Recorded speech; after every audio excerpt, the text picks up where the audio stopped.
prepare with my lawyers. Diddy doesn't have a laptop per se, and that's one of the reasons he's saying, "Yo, give me a laptop," and or I guess his point in the bail hearing is saying, since y'all won't give me a laptop, let me go home, and I could be able to prepare from home better, right? Diddy offered to restrict all visitors. Basically said that he wouldn't be in contact with anybody who's a victim or a witness, and basically said that they would consent to pretrial services to have random access to his residence. That he would surrender his passport, which he already did, along with all the girls and the boys. I think they have to renew their passports, so they won't. Whatever. He says he'll still sell the plane. Basically said he would do a little bit more. He said no woman would be around him. And he's saying that if need be, he'll come to New York and be in an acceptable place, that he could be monitored at all time, that whatever things that are making the judge feel like, I think bail isn't good for you, it could satisfy that, right? So now, with every bail hearing, you have the prosecutors, you have the defense submitting something, but the prosecutors get a chance. So the prosecutors submitted some shit, and they submitted it 2 days ago. And I ain't gonna lie to you, everything that comes out gives more and more details about what they have on Diddy. Now, I'm gonna be very fair and very clear up top. So again, before I get into the documents, let me explain I wanted to fully explain. So I've explained what Diddy wants, right? He wants to get out on bail. So he's giving a little more and say, hey, you can take whatever from me. You could do random drug tests. You could do random searches. I don't care. You can make sure I don't have you could do whatever you want. I just want to get out of jail. Makes sense. Nobody wants to be in jail. Got that. Diddy's coming back. Oh, no, the government's coming back to say, that still won't work, right? Now, I'm going to tell you the takeaways that I have, and I'm going to tell you off top. And once we read through it, I'm not trying to taint your view, but I want to give you some knowledge on why this case looks a little weird. I'm going to tell you why. Right? So the government essentially reveals in this document that they filed, and we're going to get to the document. It's on this page. They revealed in this document that Diddy's still under investigation. Now we all imagine that, right? You don't think Diddy's not under investigation. But they claim that they're listening to all Diddy's calls, and they've been cataloging whatever. And that was a little bit alarming. I'm going to tell you why. Usually when the feds come in, their case is already done, right? Except, we get it, they don't want him to get bail, but they're claiming that they're still trying to listen to jail calls to make a case. That's a little bit weird to me. It says they're still investigating, and they're investigating things that he's saying and blah, blah. And I'm like, well, if y'all already have a case, why y'all... I get it, y'all don't want him out, but that was a little weird. That's a little odd to me. Because the feds usually come with their T's crossed and their I's dotted. Now, I'm going to tell you why that's interesting as well. Diddy's lawyers, in their bail proposal, right, they also said, they said they got 23.5 terabytes of discovery. They said they got some of the discovery, and they said one of the big things that's important, they said that the feds claim they have a second victim. We know the first victim is Cassie. They said the feds claim they got a second victim, but they said, and you'll see it here, they said despite the government's claim, the woman is not a trafficking victim. The defense has learned the government has not even spoken to her. So they're saying that essentially this whole case against Diddy is one victim so far. Now, granted, they might be working a superseding indictment. We don't know. But it's only one victim so far. That's kind of shocking. What the fuck? The government filed an entire racketeering case against Diddy with only Cassie in mind. Now, granted, they're still working on it, but if everything they've turned over to Diddy so far doesn't, at least according to them, doesn't suggest there's another victim, and there's no proof of another victim yet. So that looks weird. Okay. Now, granted, I do believe there's a superseding indictment coming soon, but... What's going on, chat? It's your boy, Mr. DJ Grimlock. Welcome to another episode of Stay Woke TV. Listen, we are doing the Halo Saga start today. We're going to start with Halo Reach. And we're going to play Halo 1, Halo 2, Halo 3, Halo ODST, Halo 5, Halo 6. So, This is the beginning of the Halo saga. Don't worry, we're gonna be listening to hip hop news throughout the whole thing. We got some DJ academics. I don't even know. This nigga must have woke up at 4 a.m. to stream. Shit, I was up at that time too. I would have streamed on him. Anyway, we here. I want to thank y'all for being with me. Thank y'all for joining the 48-hour stream. We're gonna be doing hip hop streams. I want to listen to music, but we'll listen to music later on. Don't worry about that. But right now we're gonna listen to academics. He got some new updates on the Diddy case and some other shit, and we want to know because I want to know what we're gonna be talking about this week in hip hop because I definitely want to find some topics. Now that politics is over with and the president is chosen, now we can switch and kind of narrow our focus to hip hop topics. And as we're doing that, we're going to be switching over to playing on the Xbox Series X, the Halo series, starting off with Halo Reach. So thanks again for being with me. This shall be a long stream. I'm hoping to do 8 hours right now and then still do another 4 hours on top of that. So pretty much, I'm probably going to do 12 hours, yeah.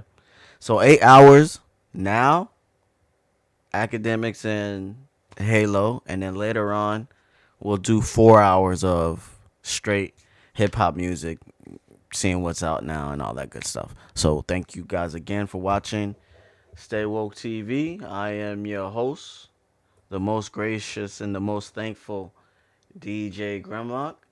And yeah. Let's have a good time. Let's enjoy life. Thank God for the day. Thank you guys for being here. Let's get to work. Y'all tell me that y'all gonna convict this man of a crime that carries up to life in prison for Cassie? With all due respect, got no problem with Cassie, but it's like I think a reasonable person could say, did he take advantage of her? Probably did. Did he beat her? Probably did. But was she with the shits with him at times? Recruit other niggas to come be a part of their mic check. Offs? Probably sounds like that too. So if Cassie is the only witness that they're gonna put against Diddy, I don't think that's gonna finna work. I'm gonna be honest with you, right? So I guess when they got the discovery, they're like, wait, Cassie's only the witness? Well, we got mad things to say to that. Cassie tried to extort us for 6 months before she filed and we paid her. And by the way, here's the thing that also came out. The government opened up their investigation on Diddy days after Cassie's lawsuit. So really it's heavy on Cassie. So again, that's just more evidence to what Diddy's saying. Yo, why am I locked in here when y'all don't have nothing y'all claimed y'all had? Now, again, I'm just trying to be fair. I don't give a fuck about Diddy. I don't give a fuck about really any of these people involved. I'm just trying to call a spade a spade. If I'm a defense attorney, that's actually, if I get a discovery and it's being described like they described it, kind of looks good for us. You know why? We kind of knew the government was a little bit on bullshit because they put out the baby oil story. There's no crime for baby oil. Why y'all not talking about crimes? Y'all shaming us for kinks. Yeah, Diddy's probably a nigga who used baby oil to get fucked in his ass. I don't know. But who knows? So what I'm saying is that wasn't a crime, though. So his lawyers are saying, we got the discovery, or some of the discovery, and right now it's only saying it's Cassie. So the Lil Roz, all these other women who are suing, by the way, they might get eventually put in a lawsuit. They might get put in this trial as witnesses. The government are probably trying to talk to them, trying to figure out whatever. They're probably getting put in front of new grand juries. But currently, apparently Diddy, the criminal indictment against Diddy is solely because of Cassie. And I do believe if get a mic check, 1, 2, 3. I think Diddy has a puncher's chance of beating this shit. Okay. So I've kind of given you the context of that, right? Again, I'm not trying to taint what you guys think, even though that's why I can't give my opinion up top. Here's the thing, too. So, okay, cool. So Diddy said, yo, y'all case seems like bullshit. And they're coming back to say, oh, our investigation's not done. And all we could see is Diddy's in jail trying to fuck up our investigation. He's trying to reach out to people to blah, blah. He's trying to have his kids plan stuff in the media to change the narrative. And I'm going to be honest with you, and this is the last thing I'll say before I get to the documents. It's very funny with the feds and even the government, right? Well, the feds is government. They can go to the... Remember when they were like your sources that are federal investigator sources? Yeah. Saying blah, blah, blah, blah, blah, blah, blah. No. The judge did put a gag order on that.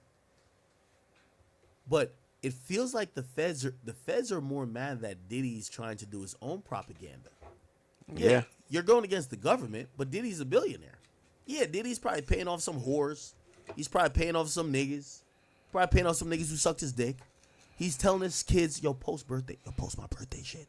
Have the youngest daughter singing it and lighting a candle. It'll make people feel bad for me. Yes, Diddy's trying to, and again, here's the thing. This is such a popular case. You're gonna see they're accusing Diddy of trying to taint the jury pool. But you don't think the feds tainted the jury pool by leaking the video with Cassie? Thank you for saying that, Act. It's kind of interesting. Damn right. The feds are playing chess with Diddy. The feds they're kind of respecting him as a billionaire because Diddy's playing chess too. Listen, fam. It's funny how the feds can do things to make you sound bad into the public eye, but if you try to do the same game, it's somehow you're tainting the jury pool. You're tainting the thing. You're like, bro, y'all literally dropped a video of me beating a girl. Y'all don't even know the context. Y'all dropped the video. Every time y'all want a narrative, y'all leak a video. They're trying to say that's effed up. Diddy's trying to affect this whole case. That's true though. By doing underhanded things, and I'm like, well, y'all did the same thing too. Y'all did the same y'all thing. Leaked the video. Exactly. Y'all are telling people to come out with these these rumors, this and third. Exactly. Yeah, y'all are doing what Diddy's doing. Exactly. Right? Shit, if I'm going against the government, I would try to do the same thing Diddy doing. Like, yo, let me try to even up the playing field. And that's why people don't like the government. That's my takeaway. But don't take it from me. The state will do anything to get a conviction. They're not looking for the truth. They're looking for someone to take the charge. So I guess Friday, right? Friday or Thursday. That's the problem with government now. What do y'all think was happening with Donald Trump? These charges weren't going to do anything, but they make him look bad. What was the Democrats saying the whole time? Oh, he's a threat to democracy. He's a felon. You see, so they're doing it just to make you look bad. Crazy. Kind of summarized before I got into reading a lot. Why? Because a felon is harder to vote as president. Or even better, a felon is more likely to be in jail and prison. So let's send him back to where he belongs. Talk on the phone to whoever he wants. And they believe that that's an attempt to try to subverge whatever this investigation process is. Here's the reality of that, though. Without calling any names, I've talked to a lot of rappers or people, no close friends, but like rappers and rap people in jail. Every time I've talked to them, it's always like three-way calling, this and yeah, that's kind of normal, my nigga. Like they're getting at Diddy for shit that every inmate does. Because, again, I'm not too familiar with the jail process, especially MDC Brooklyn. But apparently you have an authorized contact list. So you could call those people. But what happens is that when you call those people, a lot of times they do three-way calling. Now, they usually say don't do three-way calling. But come on, bro. You know what I'm saying? Like, play this. Even 6ix9ine. When 6ix9ine was locked up in snitch jail, wherever the fuck that was, Jade used to be on the phone with him 18 hours a day, right? Just reading comments to that motherfucker. If he told Jade, yo, call Act, that's the only way I got that girl number. Like, he would be like, yo, call Act right now. She put me on a three-way. Yo, 6, what's poppin' with you, bro? Yeah, I'm just chilling here, nigga. I'm about to get out, nigga. I'm about to go fuck some more bit. Now, you couldn't say that because she's listening on the call, I would imagine. But, yeah. So, this is kind of normal. And I'm not saying normal like it's legal or it's allowed. But they're trying to get at Diddy for shit that every inmate does. And then they're claiming he's running the jail. Yeah, anybody with money and power is gonna run the jail that could pay for other inmates to do shit. It's not running the jail. You know what I mean? Like it's not like we're hearing the COs are bending to his knees. We're hearing that other inmates are giving up calls and trying to make sure he's comfortable. Kind of makes sense. It's not a Diddy privilege. It seems like a rich nigga privilege. A nigga gonna fill your commissary or have his people send money to your people, right? Anyway, the government is making it seem like Diddy is some villain in jail. Okay? Let me read through this real quickly. I know this is 30 pages. I will not be reading 30 Not pages. saying Diddy didn't do this. I'm just saying I don't like the games that the government plays. Like, if you have the evidence, let the evidence speak for itself. Why leak videos?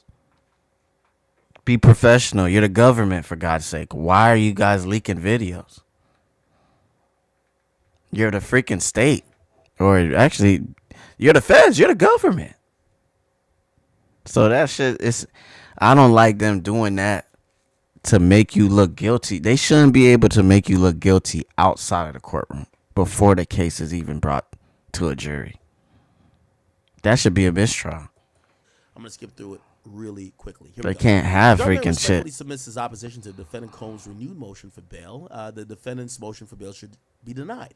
As two judges have already concluded based on the evidence on the record, the defense poses significant... Not to say he ain't doing anything wrong. We don't know.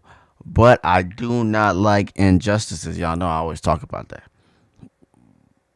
Police overreach, government overreach, state overreach, state prosecution overreach. There's a lot of that going on. As we can see, it happened to the now newly president. They almost did that shit to him too.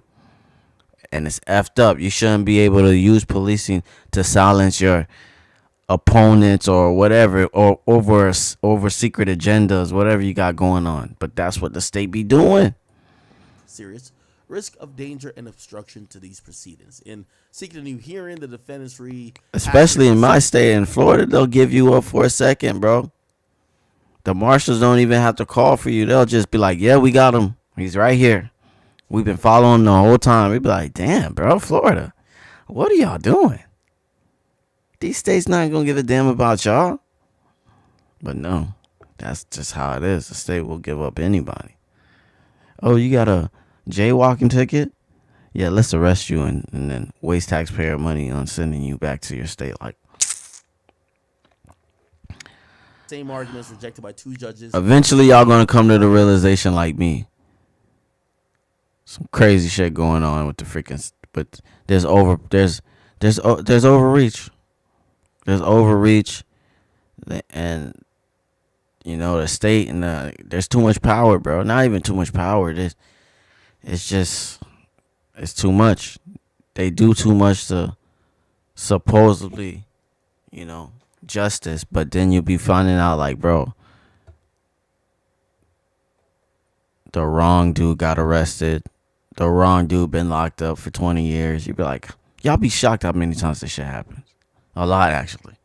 But the defendants offers nothing new and material justifying a third bail hearing. In fact, the only true new relevant evidence shows that the defendant has continued to engage in a relentless... Oh, yeah, and we would have known if we would have just asked the easy witness who was an obvious witness to ask. But now we locked this poor guy up for plus 20 years. But if he was rich, even if he did it, he would do 0 time. Conduct designed to subvert the integrity of shaking my head. As described below, while attempting to evade law enforcement monitoring, the defendant has, among other things, orchestrated social media campaigns that are, in his own words, aimed at tainting the jury pool. Now, let's be honest, Chad. This is what I'm saying. This is a little bit unfair. Y'all leaked a video of him beating Cassie's ass. We all think he's guilty right now. Why can't he put out a birthday message? That's what they're talking about. Him telling his kids to put out things to make him seem human. Yo, have y'all sing happy birthday to me type shit. Yeah, have my youngest. That's what they're saying. So you're saying that What y'all did, which is on the low, is cool. But him trying to make himself seem human is bad. Whatever, cool. It says made efforts to publicly leak materials he views as helpful to his case. Again, I don't find a problem with that. And contacted witnesses through third parties. Now that's a problem. Okay, for reasons the court should deny the defendant a bail hearing. Okay. So his motion ignores significant evidence provided by the government on prior hearings that the defendant is a violent serial abuser who uses vast wealth. I doubt he tried to contact witnesses on the freaking jail phone. I doubt that. In the entertainment industry, you could easily just get a freaking paid phone and the freaking jail from someone, and then use that phone. Conceal his illegal conduct and prevent victims of and witness to his abuse from coming forward. Okay, let's go down a little bit.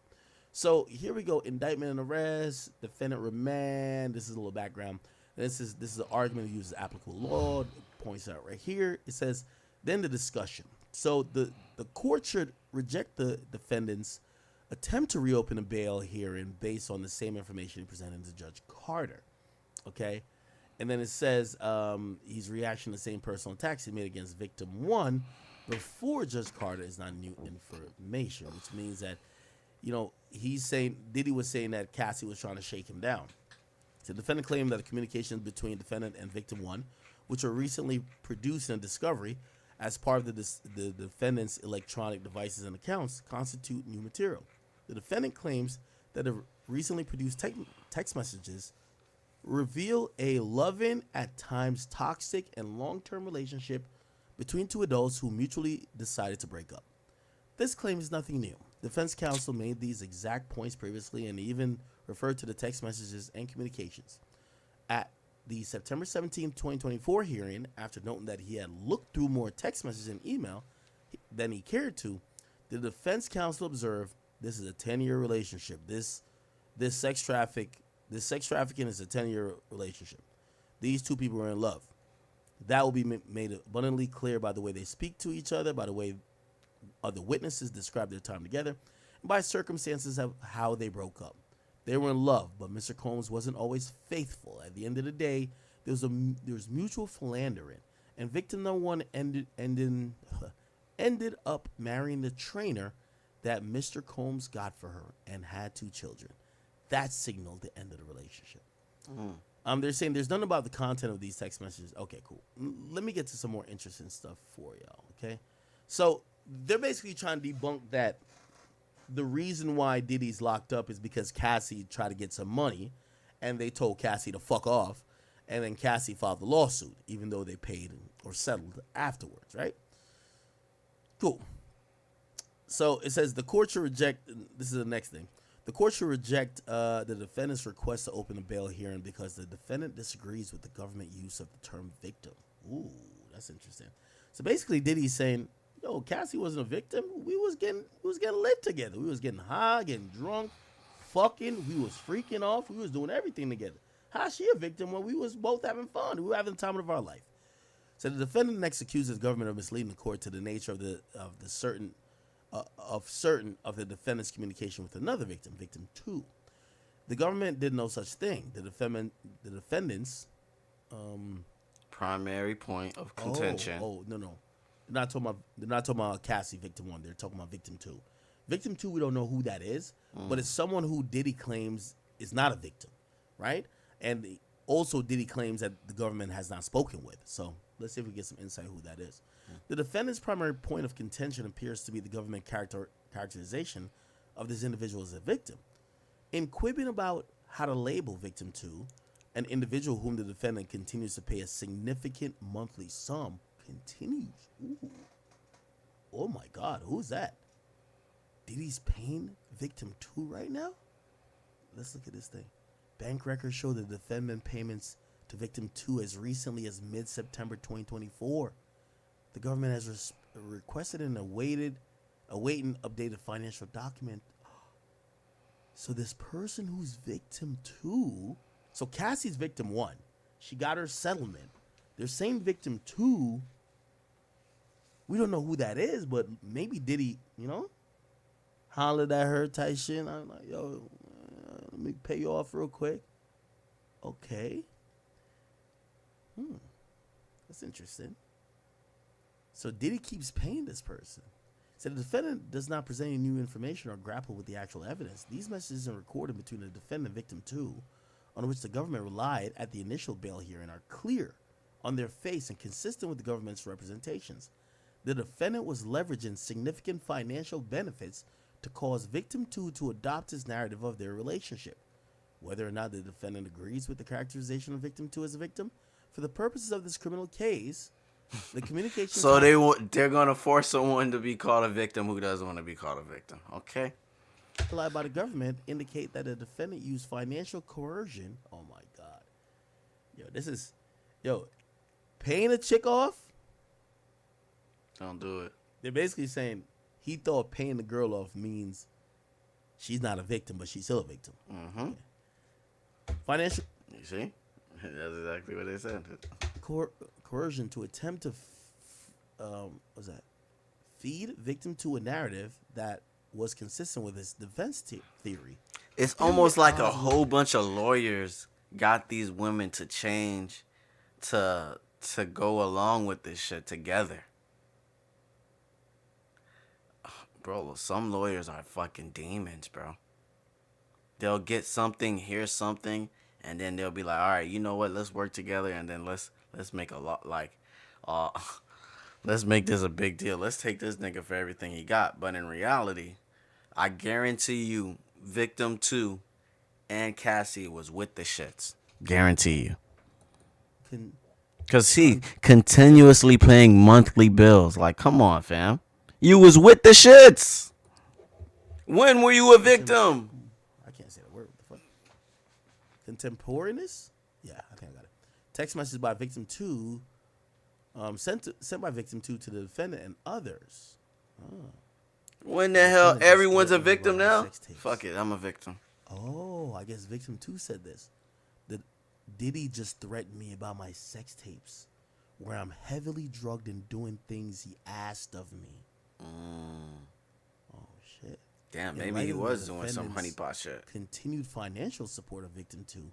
It is not the government, but rather the defendant that's misleading the court. Ooh. This is something. Now, the defendant's contact with the witnesses. Okay. Now, this is Kalina Harper, I believe, right? They're talking about. Give me 1 second. This is Kalina Harper, which is Diddy Dirty Money, that girl who went against her group mate, Dawn Richards. And we played her video before. The defendant attempts to spin his contacts with witnesses, including witnesses served with a grand jury subpoena, as evidence rebutting the government's proof of obstruction, fail in their entirety. For example, the defendant claims that the government misled the court and concealed the actual content of communication between the government and a witness who was served with a grand jury subpoena in June 2024. As a initial matter in the nature and substance of the defendant's... Okay, cool. Specifically, phone records show that at the end of 2024 and January 2024, witness 1 occasionally contacted the defendant by phone without any response from the defendant. So this woman would call Diddy, or this person, we think it's Kalina. She would call Diddy, no answer. That changed in June 2024. Witness 1 was served with a grand jury subpoena on the 19th, and after contacting the government, was appointed counsel on June 25, 2024, and beginning on 26, only after they've been served with blah blah, the defendant initiated contact with witness 1, which the defendant attempted to obscure by initially calling witness 1's wife. Oh, never mind, this is not Kalina. Witness 1's wife, and later communicating with witness 1 over a voice over IP service, including by text, and a call lasting over 7 minutes. Is a voice over IP, could that be FaceTime? Interesting. The following day phone records indicate that witness 1 spoke with counsel for the defendant. Okay, even though witness 1 was represented by counsel, he and the defendant continued to directly exchange text messages, and defense counsel spoke with witness 1 again on July 8th. Following witness 1 testimony in the grand jury in July 2025, on July 25th, The defendant called and texted witness 1 again. Who's witness 1? The defendant repeated contact with witness 1 despite his apparent knowledge of witness 1 was represented by... okay. Yeah, we don't know who witness 1 is. It's a man, though. God damn. So wait, so it sounds like there are a lot more witnesses than we think of. Interesting. Although the phone records confirm that the defendant using a particular phone number and witness 1 exchanged multiple text messages from June 2024 to August 2024, there was no such messages recovered from the defendant's cell phone associated with that number. So they're saying he deleted it. Witness 2, this is Kalina right here. The defendant also claims that the defendant contacts in September 2024 with an individual represented by counsel who want to make a public statement. Were in no way obstructive because defendant and witness 2 were previously in frequent contact. However, the contact between defendant and witness 2, who are bandmates, obviously Kalina and Dawn, it stopped in March 2024. And from the timeline and the context of the defendant's contact with witness 2, it's clear that the defendant reinitiated contact with witness 2 in September.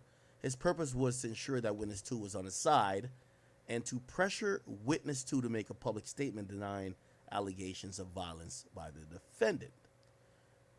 The defendant reached out to witness 2 on September 11th, 2024, and sent her a copy of the lawsuit against the defendant, in which witness 2's name was mentioned several times.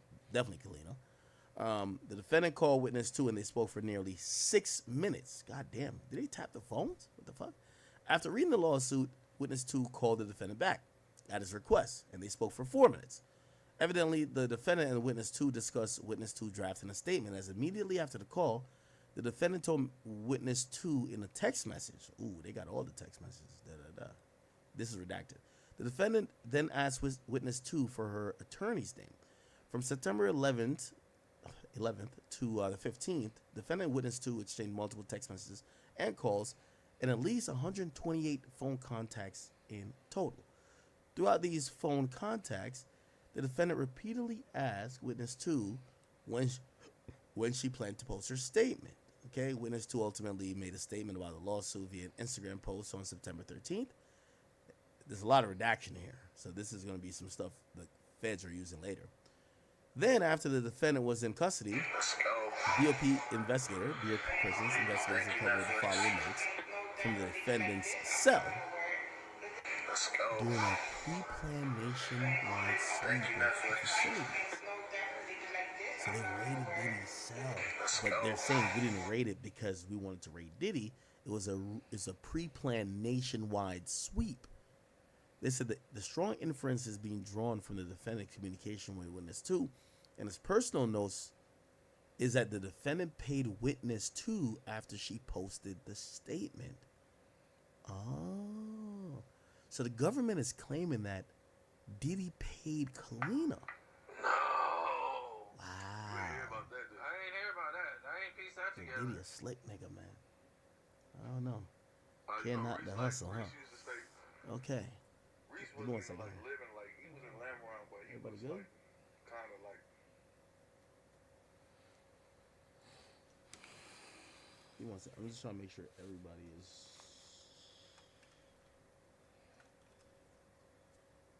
Is everybody good? Okay. Are y'all good? Oh, y'all think witness 1 is Roger Bond? Okay, great. All right, my boy, I see you good, Jank. Okay. Oh, damn. You see, these give us a lot more evidence than we ever knew there was on Diddy. All right. So, okay. So they're saying that they feel like Diddy paid off witness 2. That's Kalina. We don't know who witness 1 is. Some of y'all saying is Roger Bond. I'm going to have to do some more digging to find out who that is.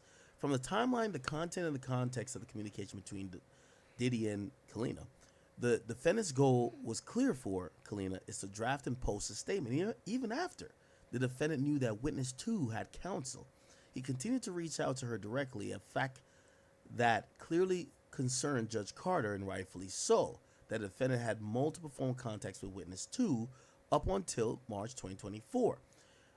It changes nothing about the damning timeline and contents about the call in September. These communications are another example of the defendant using manipulation, influence, and power to persuade a witness to support him. With respect to the materials received from the Bureau of Prisons that included possible privileged materials, that's the note that they found, such as notes in Diddy's cell, the prosecution team only accessed those materials after they were reviewed by the filter team. So apparently there's a filter team that says, yo, if y'all are raiding a inmate's cell for contraband, if they're writing notes necessarily that could be about their case or whatever, or maybe communications with their lawyer, which should be privileged, y'all can't just take their notes. Like that doesn't work. But they have a team that kind of, I guess it's called by a filter team, that reviews it, and I would imagine it's a third-party team, reviews everything found to be like, this y'all could see, or this definitely you can't see. And apparently they said that the note taken from Diddy's cell was being able to see. Damn. I can't even imagine Diddy being locked up in them raiding his cell. Okay. Based on the foregoing, the defendant has not demonstrated is entitled to... okay, cool. Let's keep going. He cannot rely on section, blah, blah. We can't go for that. And then he poses, all right, we've seen that already. And he's continued his efforts to obstruct justice. Now, this is going to be the interesting part. As noted above, the evidence presented to Judge Tarnowski and Judge Carter amply supported their findings that the defendant posed a risk of obstructed, justifying pretrial detention, okay, and would be sufficient to this court, blah, blah, blah. Okay, cool. Okay, now here's the interesting part. Since the defendant has been detained at MDC, he's continued to try to evade law enforcement monitoring, corruptly influencing witness testimony and further attacking the integrity of these proceedings.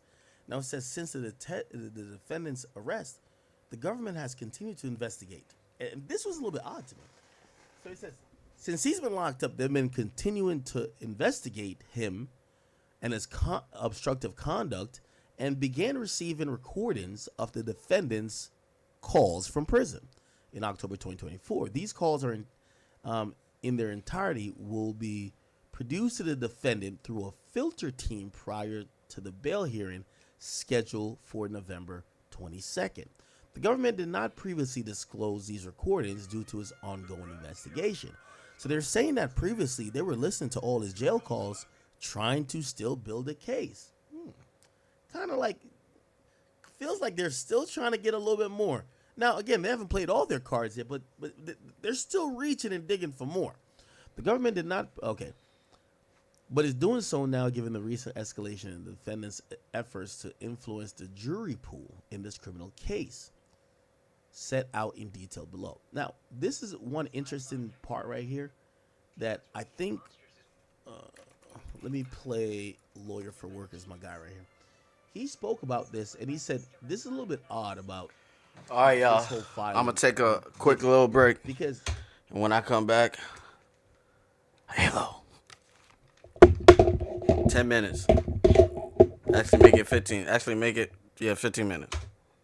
I'll be back. Why y'all saying he's obstructing justice? He's influencing the jury pool. He's contacting witnesses, but you're not charging him as such. Hear this.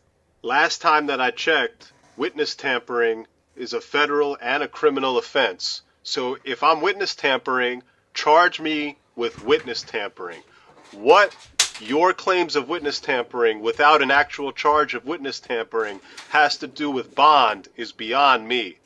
And I bet, just a safe bet that that's going to carry the day. That, government said you witness tampering?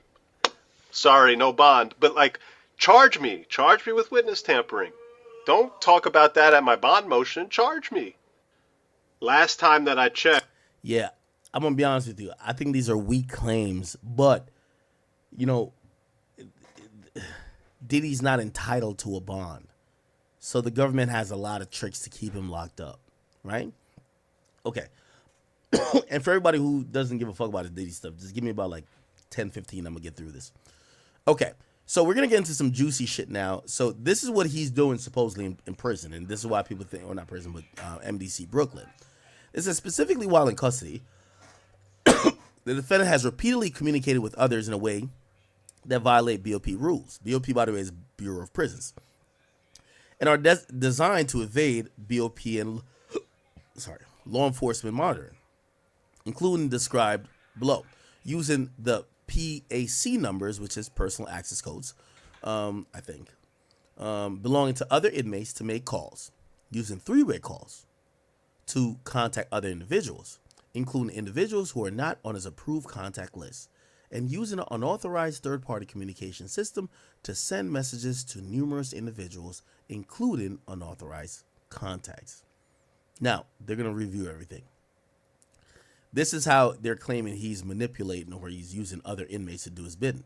It says the government has reviewed dozens of recordings from BOP jail cells in which the defendant uses telephone accounts of at least 8 other inmates, which is against BOP regulations. Seemingly to avoid law enforcement monitoring, the defendant uses other inmates' PAC numbers to make phone calls to both individuals on the defendant's approved contact list as well as individuals who are not on the approved contact list. To obtain or maintain access to other inmates' PAC numbers, the defendants direct others to pay the inmates, including through payment processing apps and BOP commissary account deposits. The defendant knows that this is against BOP regulations. At the outset of each telephone call, the inmate is prompted to enter his PAC number, which after there's an automated recording that announces sharing of PAC numbers is against BOP policy and subject to disciplinary action. So they're saying he's using other inmates' shit, okay? And they kind of give another, like, a little, this is how you could know, that he's doing that. They give like a whole footnote to it. Using three-way calling. The defendant also frequently instructs individuals who he contacts by phone, including family members and his attorneys, to add other individuals via three-way. This practice is not authorized by BOP as it helps conceal the identities of the contacted individuals. The government has reviewed multiple phone calls in which the defendant has instructed them to dial in third parties, including members and associates of the enterprise. Ooh, this is a very interesting word. Members and association of the enterprise. Now, when they start using that, they're speaking towards this enterprise, which is the racket, the racket, right? Individuals who are not on the defendant's contact list. Okay. By the way, I'm gonna be honest with you. Anybody in jail, nobody in jail has ever put academics on their contact list. So most time when I'm talking to anybody in jail, it's a three-way call. Like just being very, and I don't want to mention anybody's name, but everybody who I've ever talked to in jail is three-way, because who the fuck is, I'm not even gonna answer. Like, there's no person who think they're cool with me that much. They're like, oh, I'm gonna call Ack every 2 days or every day. Hell no. So I say that to say this is kind of very popular. It's against BOP rules, but everybody does it. Like, they're kind of getting on Diddy like he's doing some other shit, like some kingpin, but other people do this, right? So then it says also non-authorized messaging services. So in addition to flouting BOP rules regarding phone use, the defendant uses a non-authorized third-party messaging service called Contact Me ASAP to obscure communications. Okay, the defendant appears to be using 2 Contact Me ASAP accounts. First, the defendant BOP contact list, including a particular email address, email 1, assigned to the defendant's son, which does not appear to be an account owned by the defendant's son, but instead appears to be an email address connected to Contact Me ASAP. Second, the defendant appears to be using another inmate's Contact Me ASAP account, primarily using email 1. The defendant has exchanged hundreds of text messages via Contact Me ASAP with dozens of individuals, including attorneys and individuals who are not on the defendant's contact list. The defendant's repeated circumvention of the BOP regulations, starting almost immediately after arriving at MDC, speaks volume about his ability to comply with any of these conditions of release. Okay, I don't know what Contact Me ASAP is, but let me see. According to Contact Me ASAP website, the service purports to be an innovative text messaging service for federal inmates to communicate with the loved ones via real-time text messages and claims to offer seamless SMS conversion. Contact Me ASAP provides the email address for the inmate, which is then put on the the inmate's TrueLink's computer, and from there, the inmate can immediately use the service to text contacts. Okay.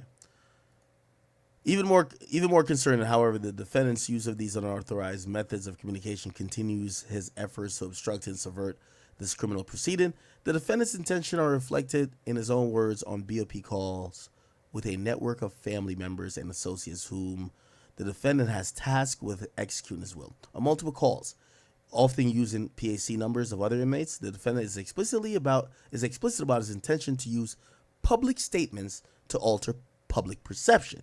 Now, to me, I don't think that's a problem. I think the government has leaked enough videos and done enough things, whether it's via New York Post or CNN.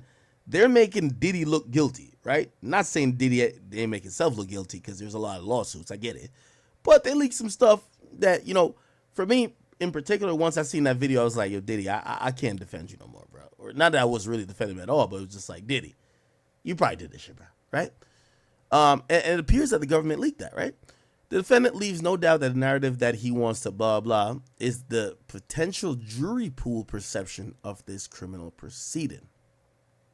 Examples of this efforts are plentiful. There's something else that's redacted. They're talking about a particular call that happened on October 21st. There's another one about a call that happened on October 15th. And then it says, notably, the defendant continues these efforts after the court, and it was requested by the defense prohibiting, this type of conduct. Basically saying that there was the defense put a gag order that the prosecutors and all investigators would have to adhere to. And the judge said, okay, everybody has to adhere to it. And they're saying the thing that the defense asked for, Diddy's the only one breaking, which, that's going to be probably convincing, right?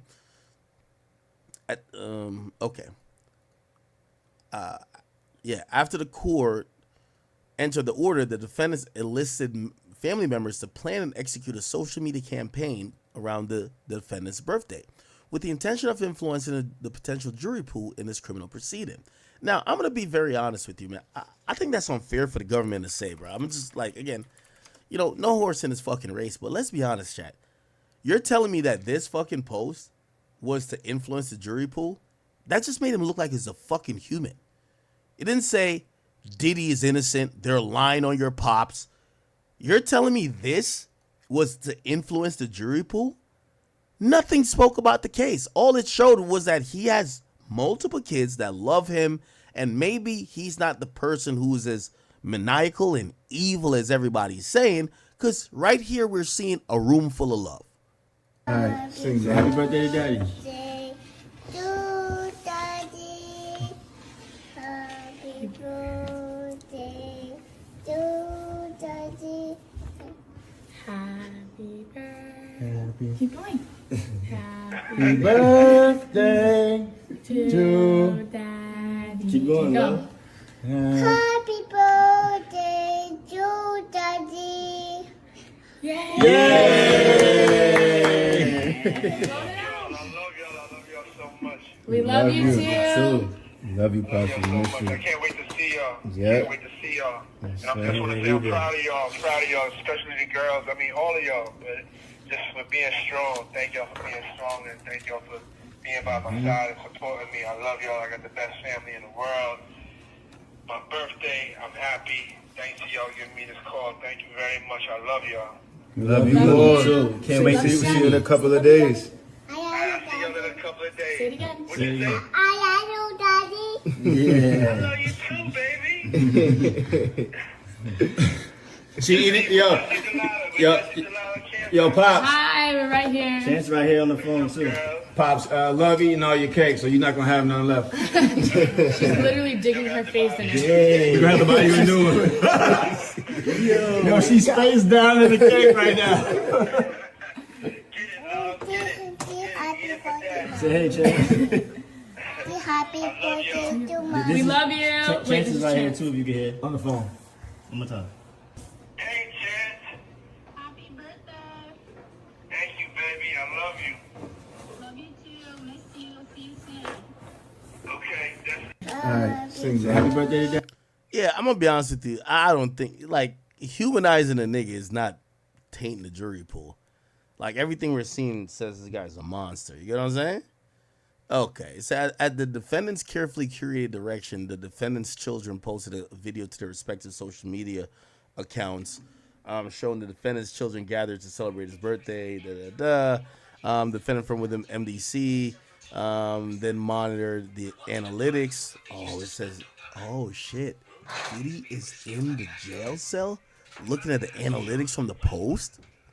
The engagement and explicitly discussed with the family how to ensure the video had his desired effect on the potential jury members. Ooh, okay, all right. Maybe I spoke too soon. I don't know how we could think that video is going to just affect jury, but okay. So there's a November 4th call on that, and then there's something on another thing on November 4th. It's telling you the time period in the call. I guess 1 minute to 2:15 and 3:15. Besides flagrantly violating the court's order prohibiting this kind of interference with a fair trial, the defendant's own words make it clear that its intent is to improperly influence the jury pool. Oh wow, there's a lot of redacted stuff that I guess they're gonna either bring it up at the hearing, or they think it's gonna be for the trial.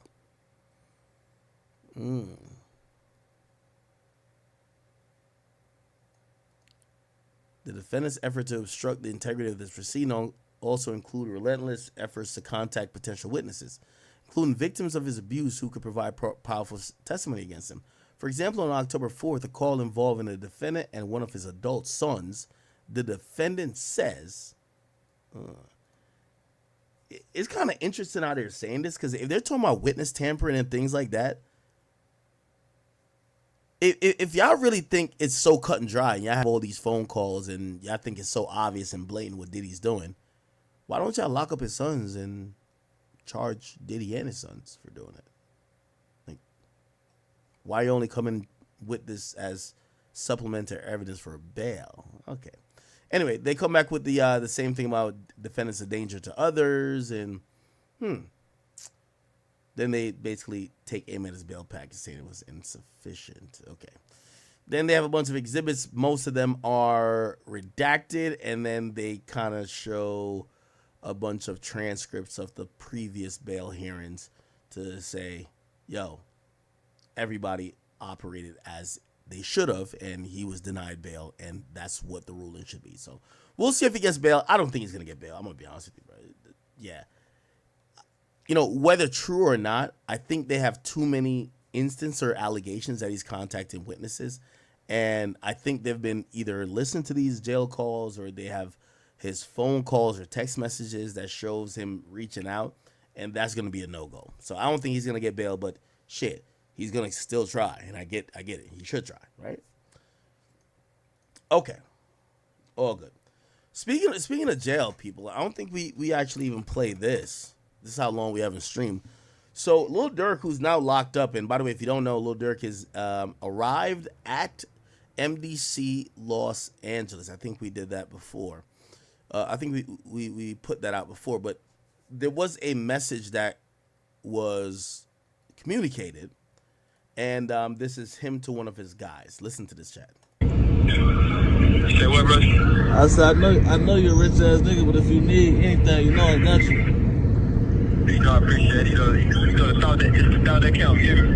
Yeah, hell yeah. I know how that shit be, bro. It don't matter, bro. We ain't never moved our money. Except for that first time. Once it was that, it was that. Once it was like then, it was everything was it. This call sounded mad federal to me. Yo, we ain't never moved off money except for that one time. And I was like, instantly I was like, it better not be that time that he's locked up for, right? Like, what do you mean move off money? Like, I'm going to be honest with you. So my first impression of hearing a jail call from Smirk is, hey, with all due respect to whoever 900 Brubra is, again, with all due respect to you, The guy's fighting for his life. I get it. Maybe for whatever reason, which I still think would be a dumb reason. Let's say that Dirk wants to address the people. You know how you put this out? You say, yo, Dirk, we on. You let him say what he's saying to the public, and you cut it off. We don't need to hear y'all back and forth. Because a lot of this audio kind of feels like maybe this wasn't how Dirk wanted to first communicate with everybody in the world. Anything he does is going to go viral. Having a conversation about, even if you think it's in good faith, yo, we don't move off money, nah, blah, blah, blah. It don't sound right. It don't sound right, brother. Say what, bro? I said, I know you're a rich ass nigga, but if you need anything, I got you. I appreciate it. The thought that count, Yeah, hell yeah. I know how that shit be, but it don't matter, bro. We ain't never moved off money. Except for that first time. Once it was that, it was that. Once it was like then, everything was history. Yeah. I feel back to you same. I came up here like shit. Where you from? What you got going? I been to it, yeah. Man, what? Fuck a PC. Hey. I thought they thought a computer, yeah. So I guess Dirk, which, obviously, I think we could probably realize now that unless you're somebody that's super hated, you probably just don't want to be in PC. And I talked to Tory's people. I talked to Tory himself. And Tory was just like, hey, listen, I don't want to be in protective custody. The reason why is that when you're in protective custody, the way how they protect you in jail from everybody else is to isolate you from everybody else and to give you limited privilege from everybody else. So everyone has some social time. They're around each other. Again, you're in jail. A lot of that is just passing time. And if you can't talk to nobody and you're just like in isolation, just left with your own mind, shit, that could kind of get some people to go, they could get a little mental with that, right? Or that shit could kind of really fuck them up. Most people prefer to be in general population, unless they got to like some violent shit that's gonna happen. But they prefer to be around people to socialize. And from what I've heard, when you're in PC, it's just harder to do. So I would imagine that Dirk, he don't got no beef in Cali, even though people might be like, well, you were trying to kill Quando. Quando was a Crip. If in MDC, Los Angeles, you would think, from what I heard, like in LA, it's Bloods and Crips, man. There's not much BDs over there. But clearly, there's no static like that for Dirk. So Dirk is probably saying, nah, I want to be in PC. I want to be kind of regular here that I can have some, socialization time. So that's why they bring up the whole thing about PC. And Dirk makes a joke. He says, when I heard they said PC, I was just like, I thought they were talking about a computer. I'll play it again, the whole thing. Say what, bro? I said, I know you're a rich ass nigga, but if you need anything, I got you. I appreciate it. The thought that count, yeah. Yeah, hell yeah. I know how that shit be, but it don't matter, bro. We ain't never moved off money. Except for that first time. Once it was that, it was that. Once it was like then, it was everything. Yeah, I hate that part of the conversation, except for that first time. Yo, Dirk is locked up for a murder for hire. Don't be on no goddamn phone with me, no jail call talking about me paying you ever. No, nothing monetary should be in our phone calls with the feds now probably looking to indict me with more shit. I don't care even if we're not talking about murder. It could be like, yo, remember when you paid me to drive your car from Chicago to Atlanta? I don't care. Don't get on this phone talking about, yeah, we never move about money except for the first time. Whoa, hold on now. I don't like that part. I'm going to just be honest. Thing was his. Yeah. I feel back to you same. I came up here like shit. Where you from? What you got going? I been to it, yeah. Man, what? Fuck a PC. Hey. I thought they thought a computer, yeah. She said it's a PC. I thought it was on my computer. He talking serious, man. Fuck it, I respect your mom forever. Fuck a PC. A lot of them niggas be going straight to PC. Yeah. Downstairs, they be like, man, you know you, man, send me upstairs. Whatever it is, I gotta tap to it. Nah, for sure. Can't. Yo, I'm gonna give some harsh criticism, and I love Dirk, and I everybody who from OTF, I got a good relationship with him. I got a good relationship with them, and I got a good relationship with Dirk. But I'm gonna be honest with you. This is a real bad situation. I'm gonna tell you why this is a real bad situation. It appears that Dirk is trying to.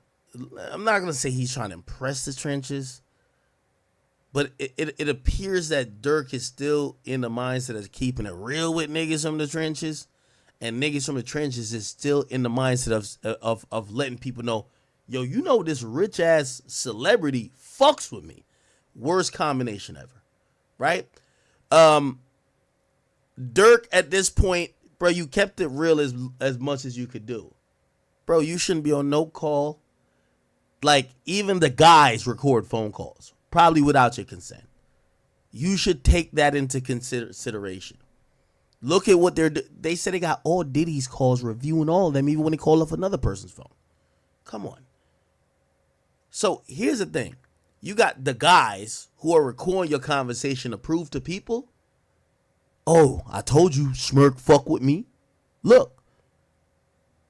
And then Smirk is also on the phone with these guys, keeping it real, like, nah, nigga, like, yo, because you know people are probably thinking about the rapper, like, yeah, you soft as fuck, like you not built for all of this shit that we've all went through because we soldiers and we savages or whatever.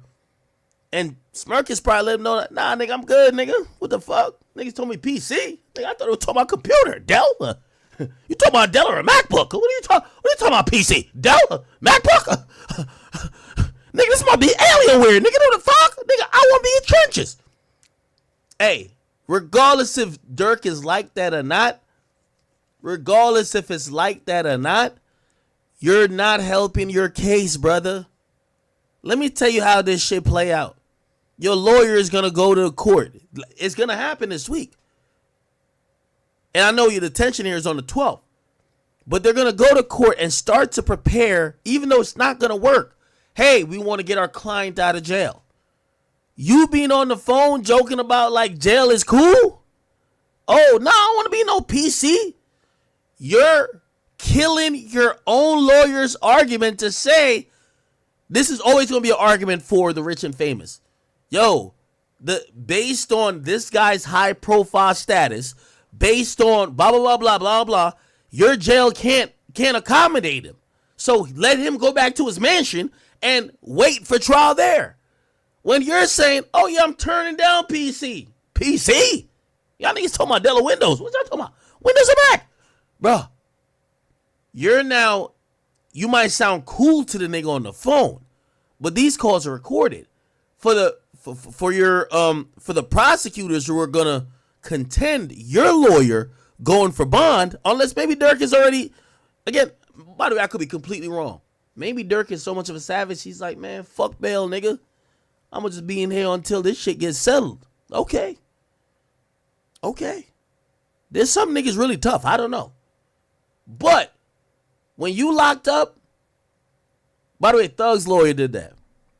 Yo, hey, we want our client out. Like, yo, it's too much. The first thing I would tell you is too much evidence for him to properly prepare while being locked up.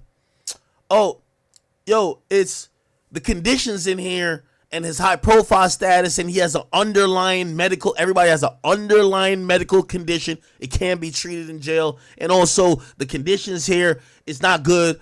Blah blah. Let him out. We get that, but when your man's is recording you, right? It's one thing if the feds come to court in their response to your potential bail hearing and say, Your Honor, I don't think you should get bail. He was just bragging to his mans about he don't want to be in PC when we were trying to make sure he was safe and we were trying to make sure blah, blah. That's one thing. The other thing is you doing it voluntarily. Like, or your man's doing it. Your man's just recorded the call and put it up just to tell us. Really, it's to show us that he fucks with you or you fuck with him. Ain't got no motherfucker PC. You come out hanging out, crazy. I got Okay.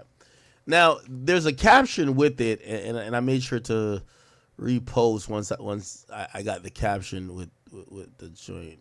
Where's the caption? Didn't I thought I had the caption with it. I'm almost certain.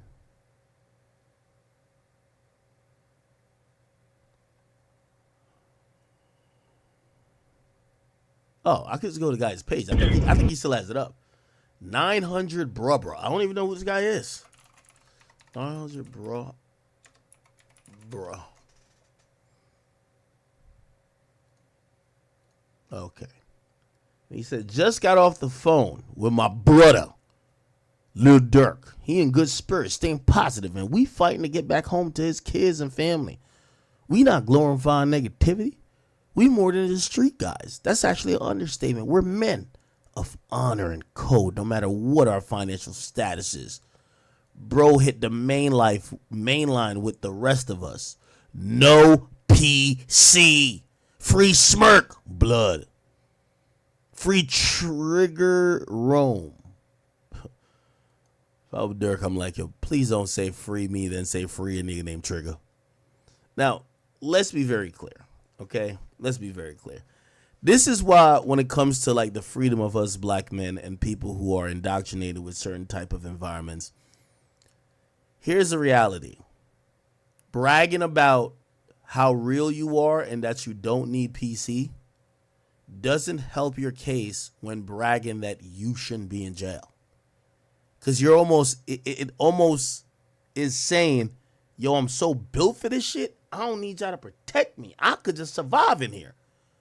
It doesn't help your argument eventually when you go to the judge to say, hey, judge, I shouldn't be in jail. All these conditions are fucked up. Look at the charge. Da-da-da-da-da-da-da-da. Let me go home. You know what they're going to say? Bruv, you're on the phone with your man. Okay? Y'all are men of honor and code. You hit the main line, right? So, again, I don't like the fact that he was recorded. This call is from a federal prison. Say what, bro? I said, I know you're a rich ass nigga, but if you need anything, you know I got you. You know, I appreciate it. You know, it's not that count, Yeah, hell yeah. I know how that. Now, Dirk, I'm not saying this about 900 bruh. He's probably a real one, a real member, a real friend, real guy, whatever. I'm not talking about him. Dirk, I'm gonna give you this advice right now. There's gonna be a couple of people who think that you're fucked. And while you're incarcerated, they're gonna get their last ounce, pause on the motion, their last ounce of clout out of you. Remember that. I'm gonna tell you why. Maybe you ain't never given the clout when you was out now, but if it comes in them showing that you called them on the phone when you in jail, you still co-sign them. Maybe it's like you talking to him, talking to whoever, and they say, yo, I just dropped this song. You want to hear it real quick? And then Dirk just be like, yeah, that shit hard. That shit hard. They going to take that, try to send to the blogs, post on their gram. Be very careful, Dirk. Because in a lot of situations with niggas, if they can't use you, you're of no use to them. Okay? And there might be some people thinking, yeah, this nigga's cooked.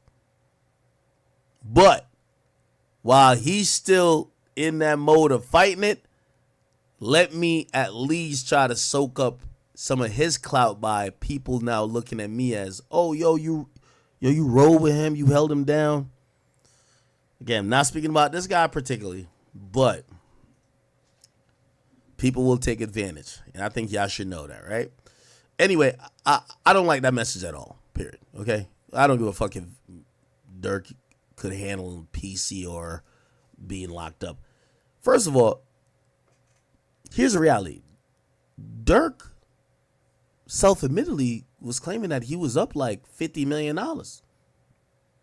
Why the fuck would you care about being in GP or whatever the fuck to make a couple other hood niggas feel like you're about that life? Here's the thing.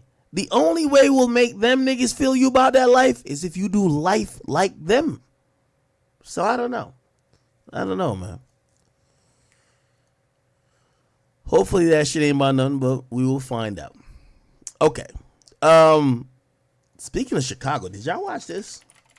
So FYBJ Maine, which is the guy who Dirk brought on stage, Lil Dirk, FYBJ Maine. He brought them on stage. They had a call before, and here was a leaked phone call. Hold on.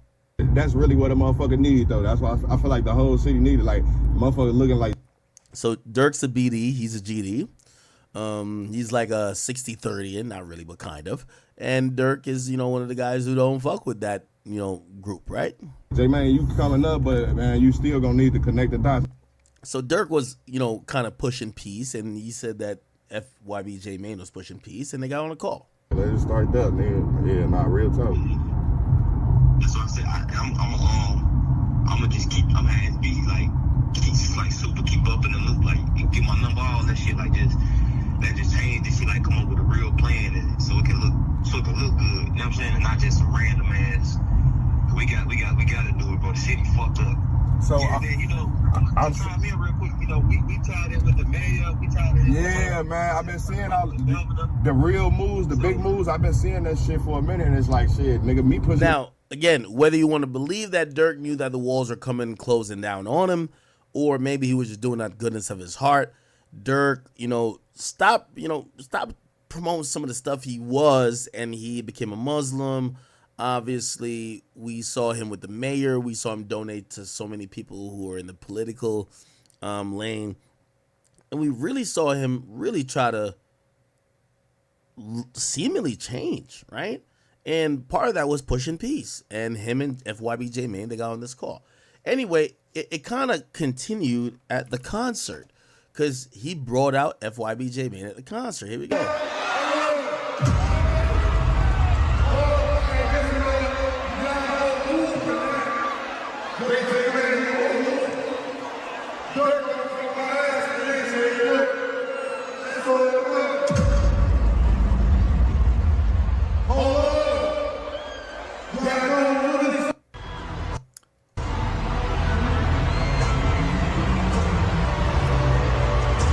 And that's when Smirk came out and I ain't gonna smash.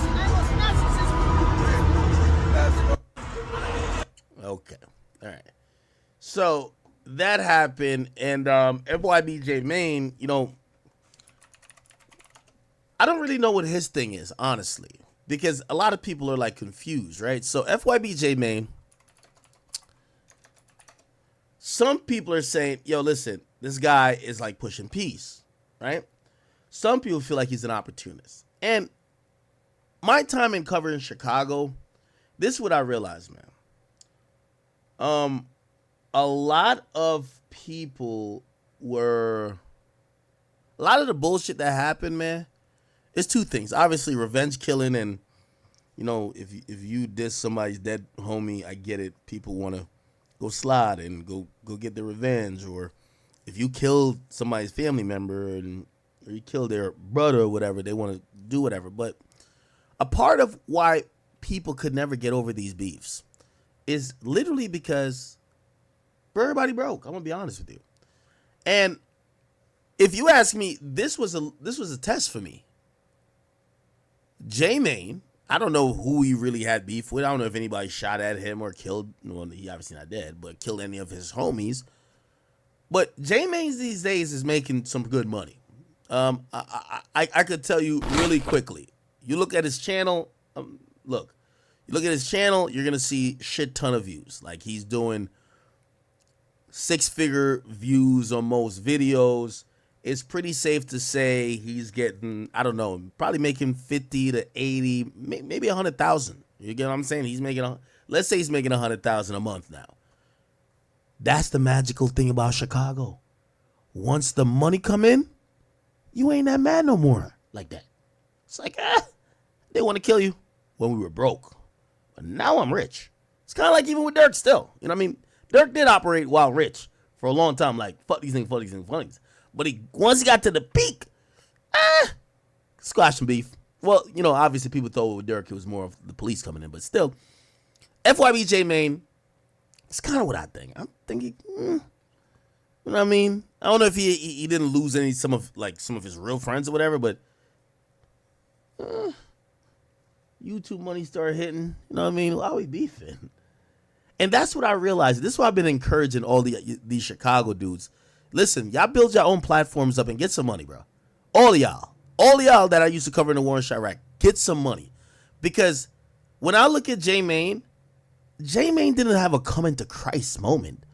The nigga was just like, yo, I escaped this by making money. So I realized the one thing that could probably change, you could never change somebody's mom, their cousin, their brother getting killed by other people, but you could change the fortunes of, is someone down to risk their life to retaliate and throw away their life like that? Or would they be able to say, you know what, fuck those guys, but I'm going to go nonviolent with it? Or even we don't see eye to eye, I'm not going to keep beef with you. And I realized that money is the thing. That's why I personally believe all these Chicago individuals doing YouTube is a good thing. Because the problem with Chicago when I was covering it is that everybody that was beefing never had 25 cents in their pocket. It was a bunch of broke niggas. So now people are making money. You're seeing the Tay Savage's link with J Mane. Like, everything is kind of, you realize this is the power of the fucking dollar. And I'm glad because, for a while I was just like, what could stop the beef in Chicago? And by the way, I'm not saying money could stop the beef completely, but it gets some people to move in different spaces, right? Anyway. FYB J Mane, while trying to push peace, tried to go back to O Block, or not go back. Well, I say go back because he was originally from there when he was a little kid. But he tried to go to O Block. Obviously, you should know O Block is a bunch of BDs, and he's GD. So he tried to go there and make some peace, and went a little left. Let's go watch. It do hit different rap. Welcome back to the blog. Is it a See? When these guys are doing blogs now, 741K views, getting some money now. Got a iced out Whoops chain, got glasses. You get to realize, man, and I wish this existed when I was covering the war in Chirac, because I think people really didn't look at what was going on as a lucrative thing. And I guess there was no industry for it then, right? You had a couple YouTubers making videos, but it was just people capitalizing off their drama and nothing coming out of it, right? the blog or is it a vlog? Let's just start there. This part 2, J Mane goes to O Block part 2. It hit different.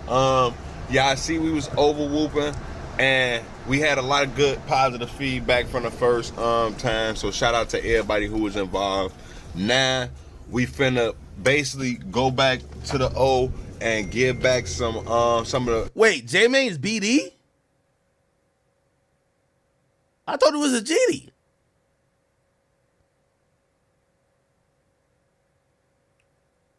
So how is he so cool supposedly with the 60-30ins? I'm so tight. I'm over here calling people old blockians and 60-30ins. The whoops that I created. Let's just start though. Y'all seen the last video. Y'all seen DQ tried the whoops. I let DQ try the whoops. Hold on. I thought he was a BD, then he went to GD. Yeah, and I was panicking after the last shot. I ain't gonna lie, you're right. Now I'm linking with another upcoming artist out of O Block by the name of Ike Munna. So do y'all homework on Ike Munna inviting J Mane to O Block. So what we gonna do is we in a black bulletproof truck right now. I got Lil Mike with me. He whooping. Hey, y'all coming. Let's start there.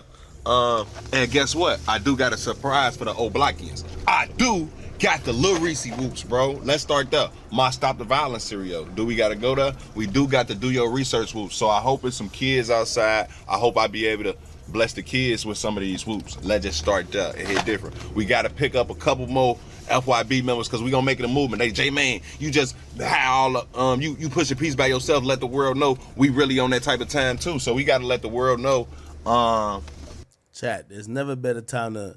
Let me tell you this, and me, I really have zero input on this. I'm just watching.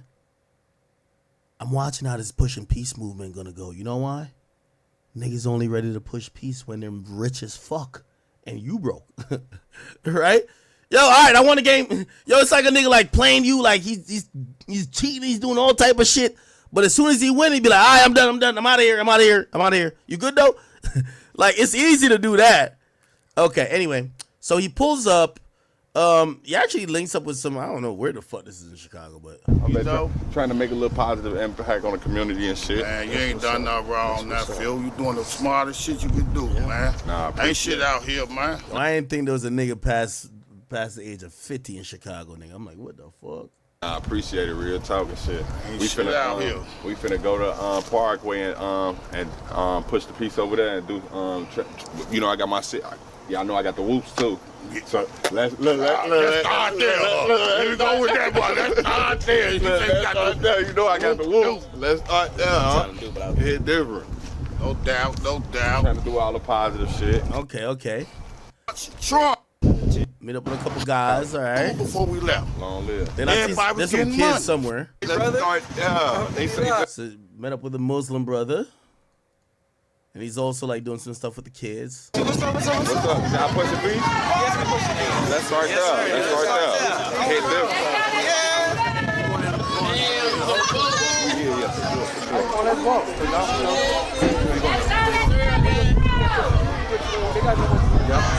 We're gonna go this way. Come on. Hey, P. Let him up. We're going this way. Okay, so I think they did some stuff with the kids before, and I think they're about to like go by O Block.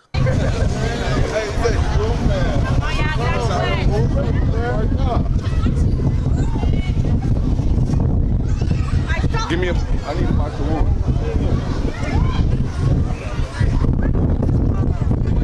It's cold out here. My old school, I'm trying to figure it out. Okay, so they go by the school, I think. Most definitely. I don't know. I don't know if y'all parents want me to begin y'all this. Did y'all ask y'all parents? It's different. You gave my cousin a box of whoop. I gave your cousin some whoop? Yeah, I'm finna get there. Look, y'all look, let's start that. Don't get me in trouble. Let's start that.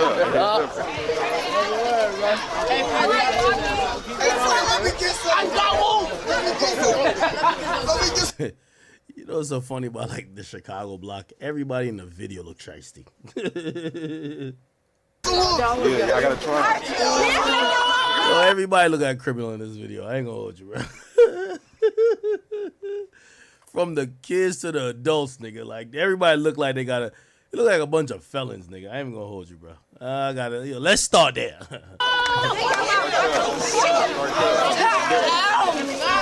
back at Dallas. Yo, all it took was some cereal to squash the beef in Chicago, man. And y'all made fun of Nick Cannon when he did that Chirac movie when he said all it's gonna take to stop the violence is some pussy from the women. The women stop fucking niggas.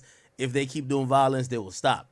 People are like, man, if they don't get this goofy ass shit out of here, it appears that the Whoops cereal has stopped the violence in Chicago.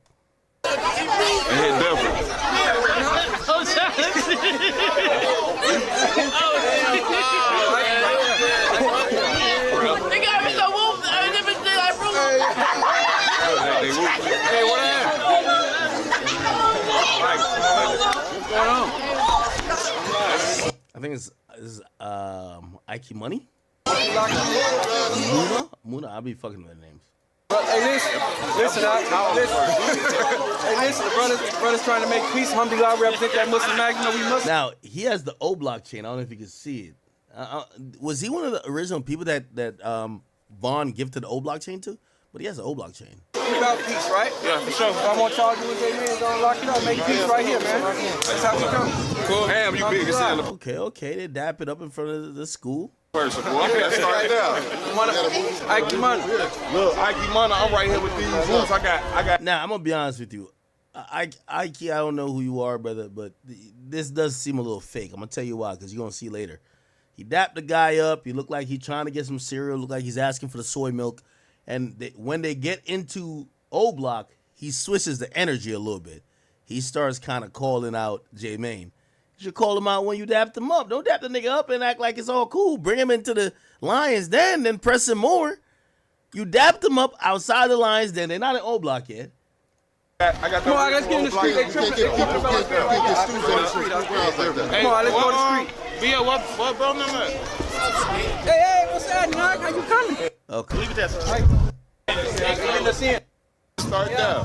They go Gleesh right there. Okay. So now they go. I didn't even know there's a school next to O Block. This is kind of crazy. Is this a school next to O Block? So they're going into O Block or something like that. Oh, that's the style I used to do. I had my first fight right here. It's different. I gotta go there. I had my first fight at the. What's up, bro? How y'all feeling? Y'all want some whoops?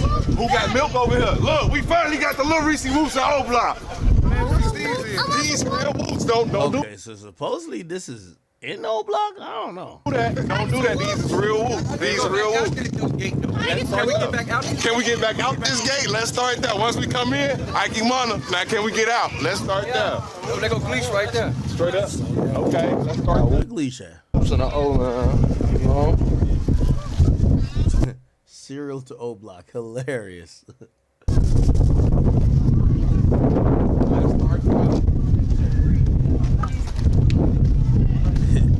Yo, these niggas squashing the beef over a goddamn whoops. Shit, I bring some Frosted Flakes. There'll be no violence. Chicago for 25 years, nigga. Them niggas, it took some whoops for y'all to stop the beef and the violence? Man. Nigga. Some Honey Nut Cocoa Puffs would have fucked up the whole situation. Oh, hell nah. Here we go.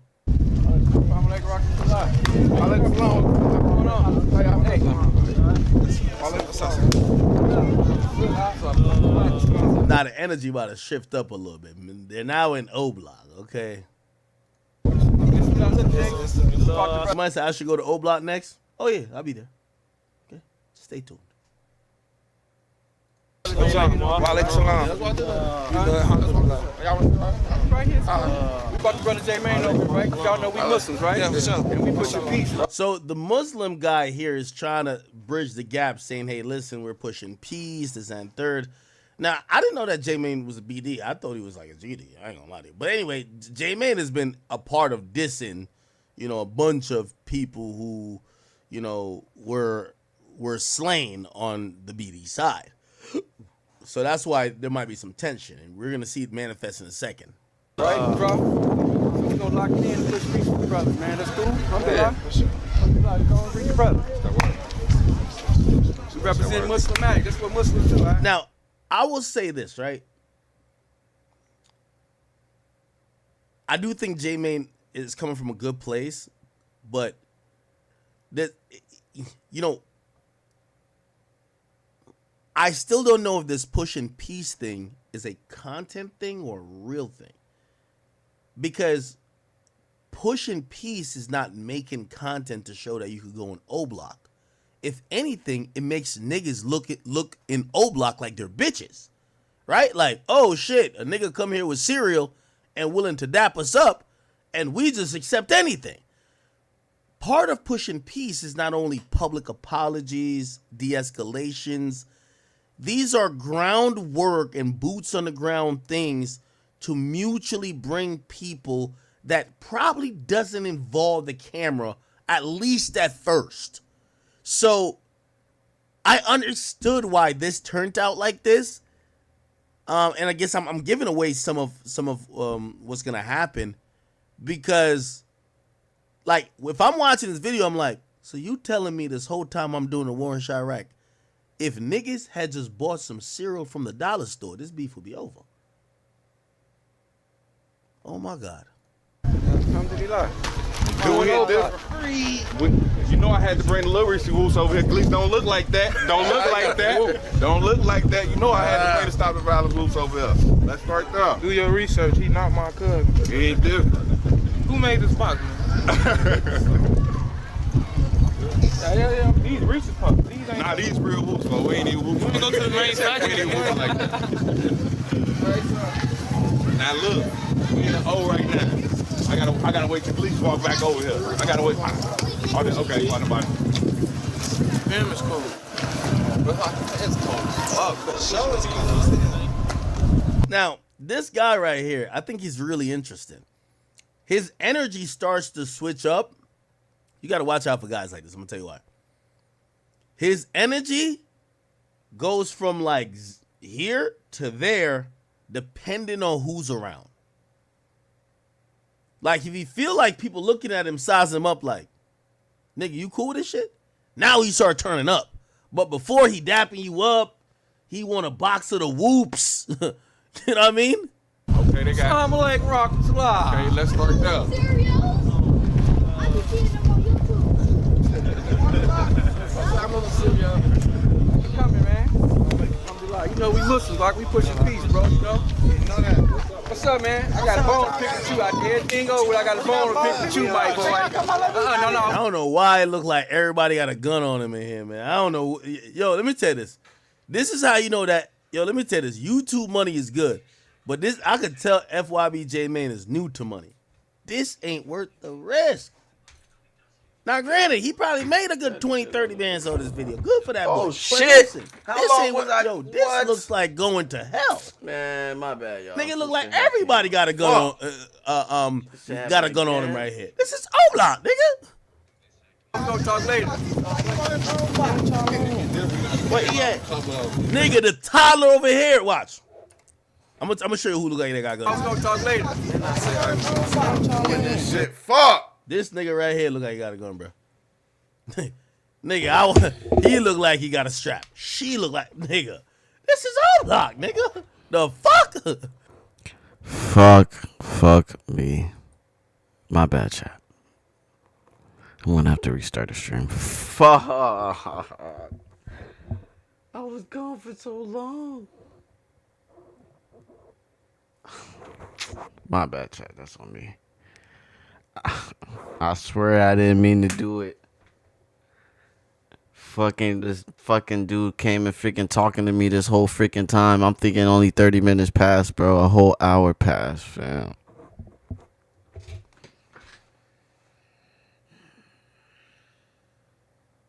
Alright, never again, bro. This is a new thing. Never again.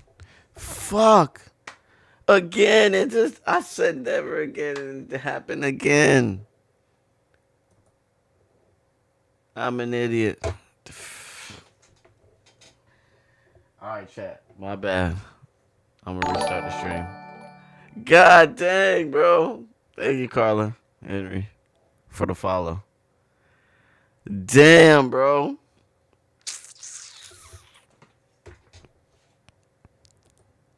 Like, let me tell you this. Content ain't That never dude worth was this much. sitting Hell there talking to me the whole freaking time, bro. no. Where he at? Watch it. You're gonna notice he starts switching his energy up a little bit. Yeah, I can show y'all what. Carla Henry. How you coming, bro? Lee's chilling. Okay. Yeah, we making history right now. Y'all feel it? We making history right now. What we doing? We taking our community back home. That's what we doing. Should we restart the stream or should The just kids keep don't be able to going? come outside. Y'all see all the kids out here whooping? Let's start there. Anyway, let's get back to some other news. Damn, listen, I can entertain y'all a lot better than I can, right? Even though I had his face blocked for the past 30 minutes. I'm gonna take that out.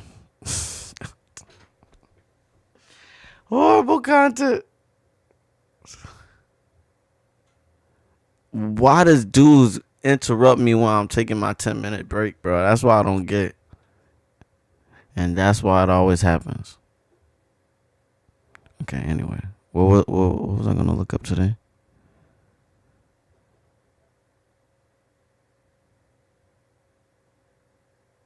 Oh, yeah, look at this. Yeah. All right, developing this morning, reports that new first best friend Elon Musk is starting to irritate President-elect Trump's advisors. During a dinner at Mar-a-Lago, Axios reports of a heated confrontation between Musk and Trump advisor and attorney Boris Epstein.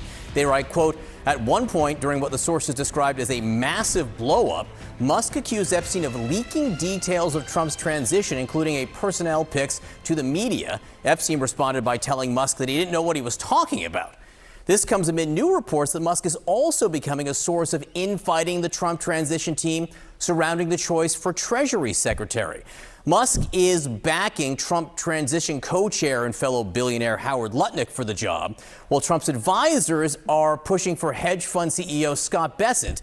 The billionaire not only putting his 2 or 10 cents in, but also asking his more than 200 million followers to weigh in. He posted to Twitter, quote, would be interesting to hear more people weigh in on this for real Donald Trump to consider feedback. My view, for what it's worth, is Bessent is a business as usual choice, whereas Howard Lutnick will actually enact change. Business as usual is driving America bankrupt. We need change one way or another. With us now is national political correspondent for Politico, Meredith McGraw. You know, it's pretty interesting. So Musk is in the room where it happens a lot of time, but he's also tweeting from outside the room trying to influence things. Well, it's not just Musk who has inserted himself into the transition. It's really Trump's whole, early kitchen cabinet here, advisors, people, Mar-a-Lago members, friends that are weighing in.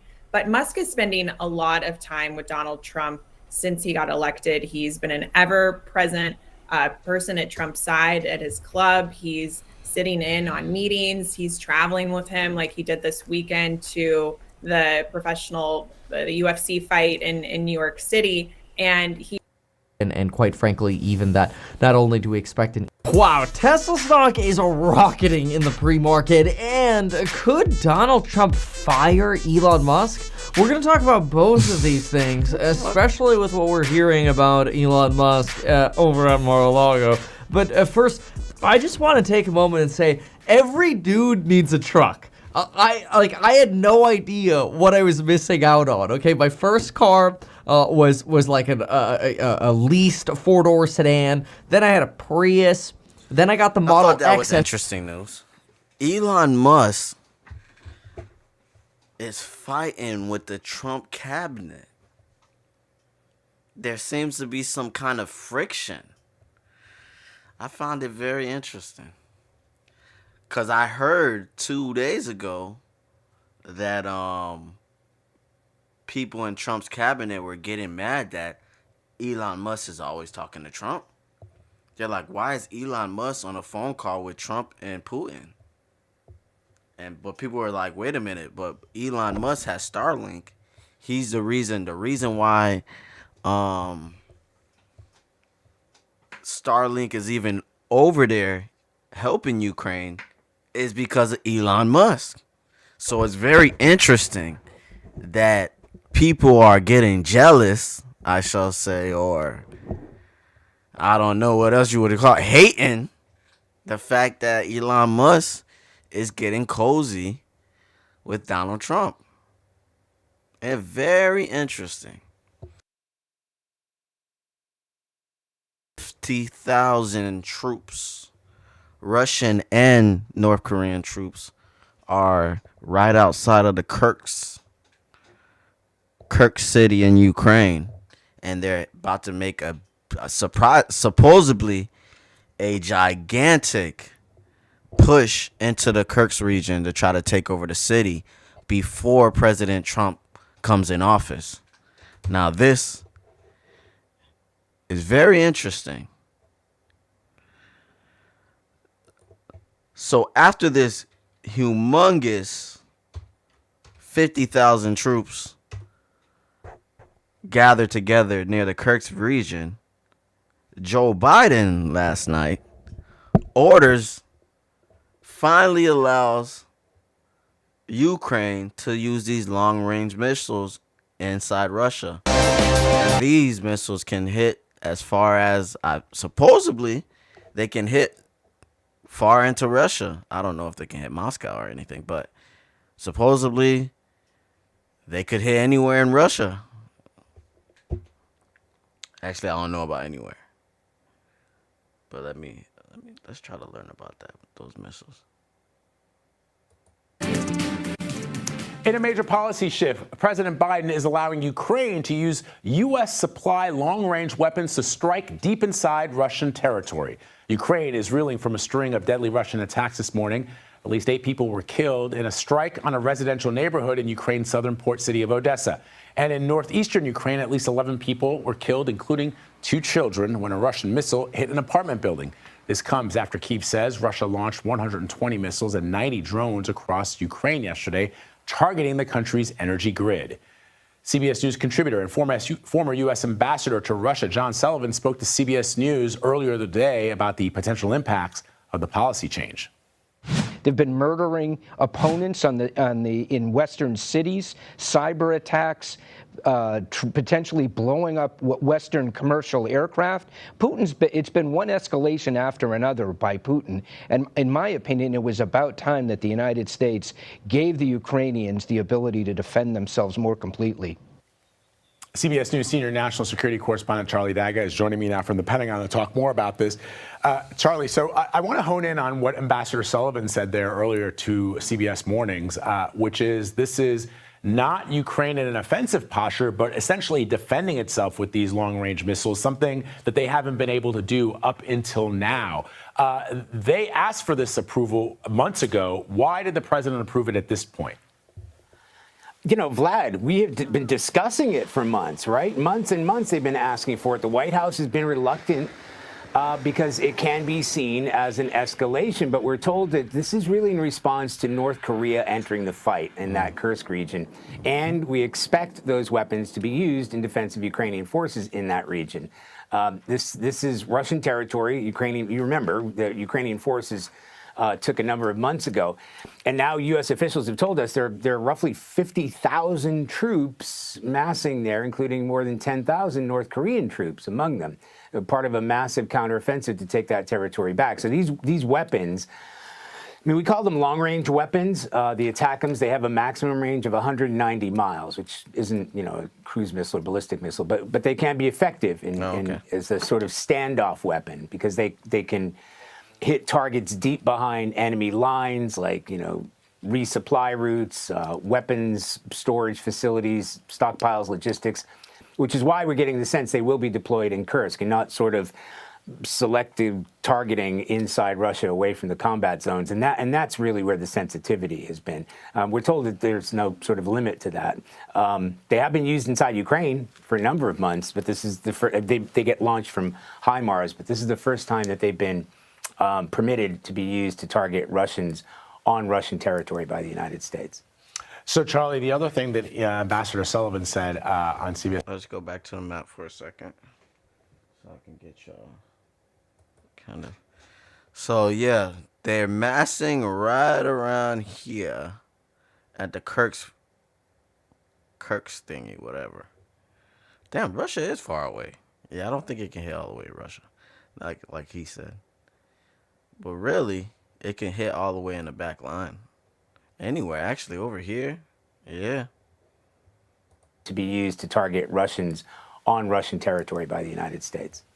So, Charlie, the other thing that Ambassador Sullivan said on CBS Mornings is that he does expect, because Vladimir Putin has threatened calling it a red line if the United States supplied these types of weapons to the Ukrainians, that he would retaliate in some way. The ambassador seemed to suggest that whatever that retaliation might look like could be absorbed by the United States and NATO allies. But is that something, I mean, Vladimir Putin, that if he said something, he's definitely got to carry out whatever his threats are, or else he looks weak. So what could that potentially look like? Yeah, well, Vlad, whenever I started a sentence with Vladimir Putin would never, I've come to regret it. So it's hard to tell exactly what Putin will do. That's true. But as Ambassador Sullivan said, and That we're sounds discussing now, he can't be seen to be doing nothing. There has been talk about, supplying his own allies, say Belarus, which would put NATO territory within reach. Interesting. I don't want to get too deep in it. I just thought it was something to think about. North Korea joining the war does change a lot of things. It's a multi-country war at this point. It's definitely something that we should keep an eye on.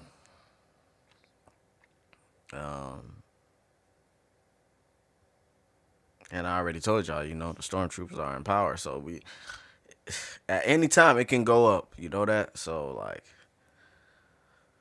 I hope World War III is not on the table, but when you look around the world, you could see how, damn, shit sure changed in a couple years. Crazy. Hi, everyone. I'm Vladimir Putin. We are watching. Ukrainian forces took a number of months ago. And all right, then. Listen to some more act. Well, Chicago's earning its name as the Windy City. A little bit.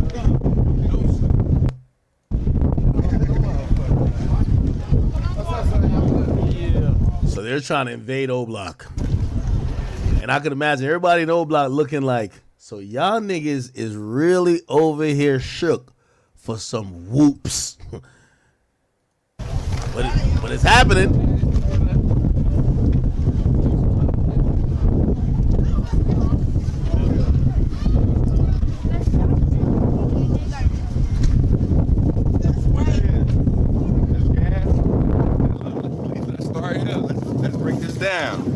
We in O Block right now.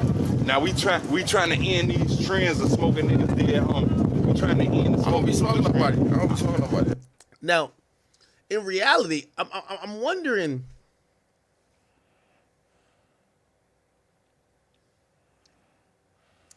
I'm preemptively saying stuff. I know you haven't seen the whole thing. Y'all probably watch it on your own though.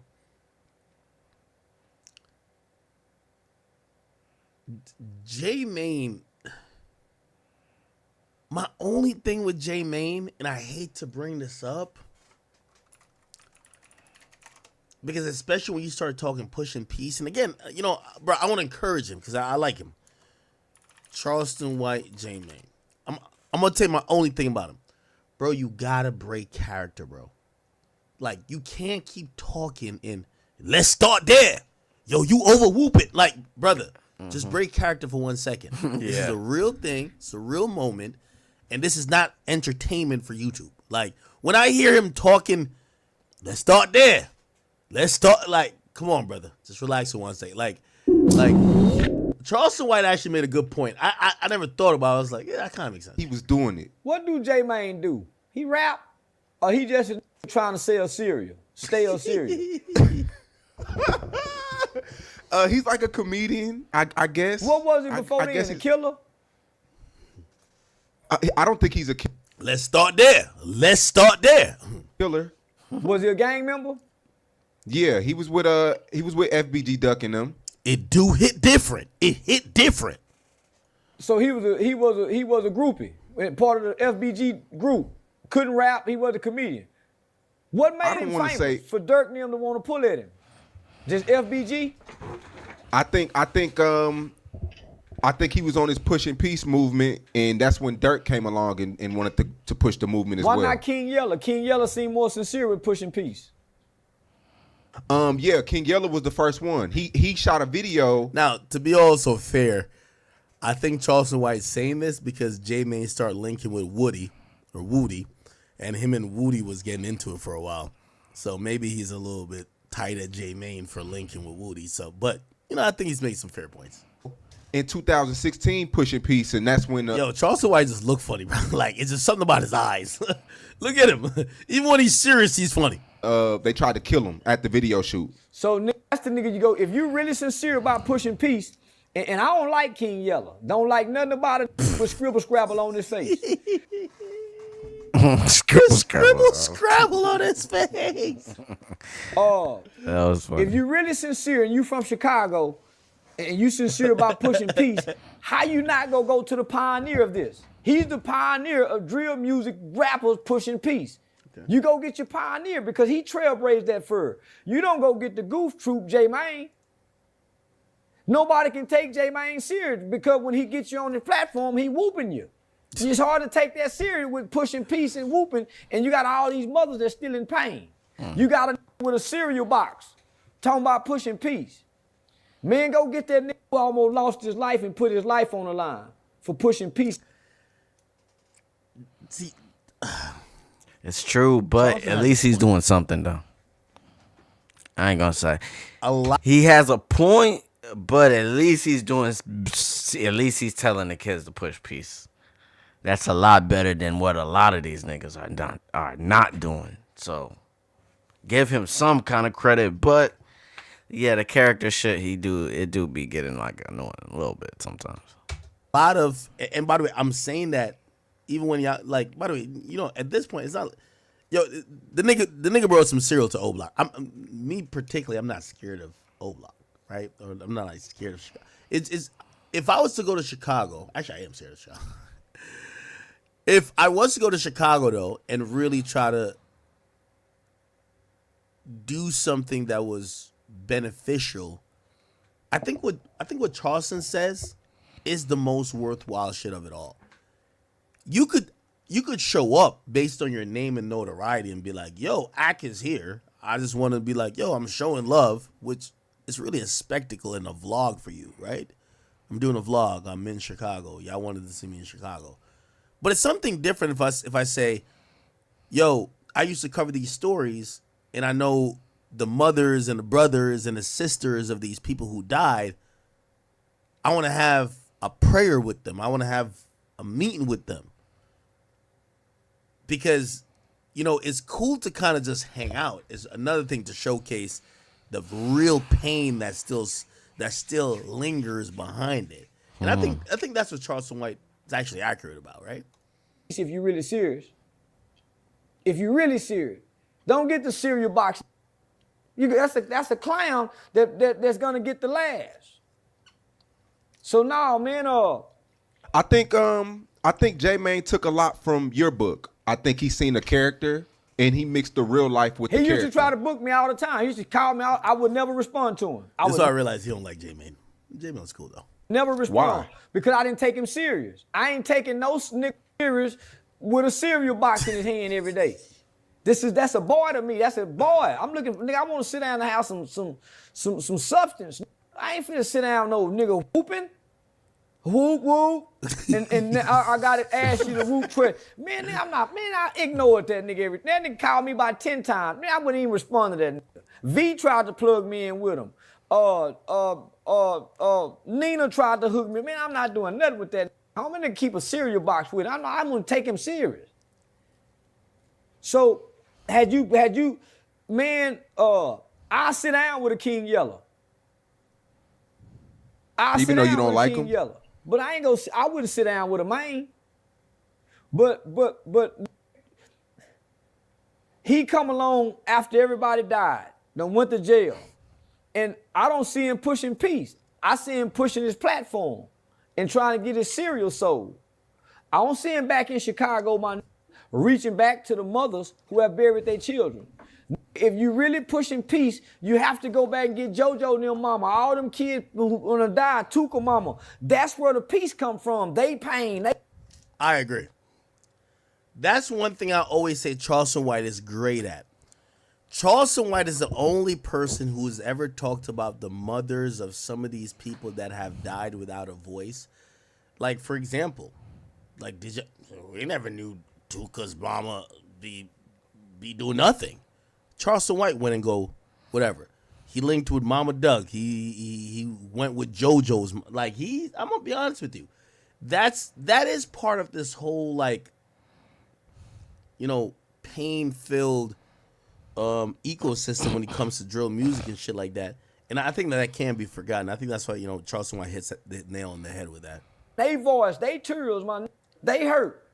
That's what healed the peace, niggas. That's why I put the murder changed me. Okay, anyway, so that's what he said.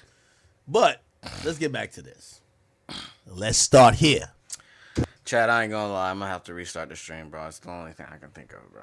That shit is just hurting my eyes, bro. I can't believe a whole hour passed. That nigga, man, I feel like punching him in the stomach. No!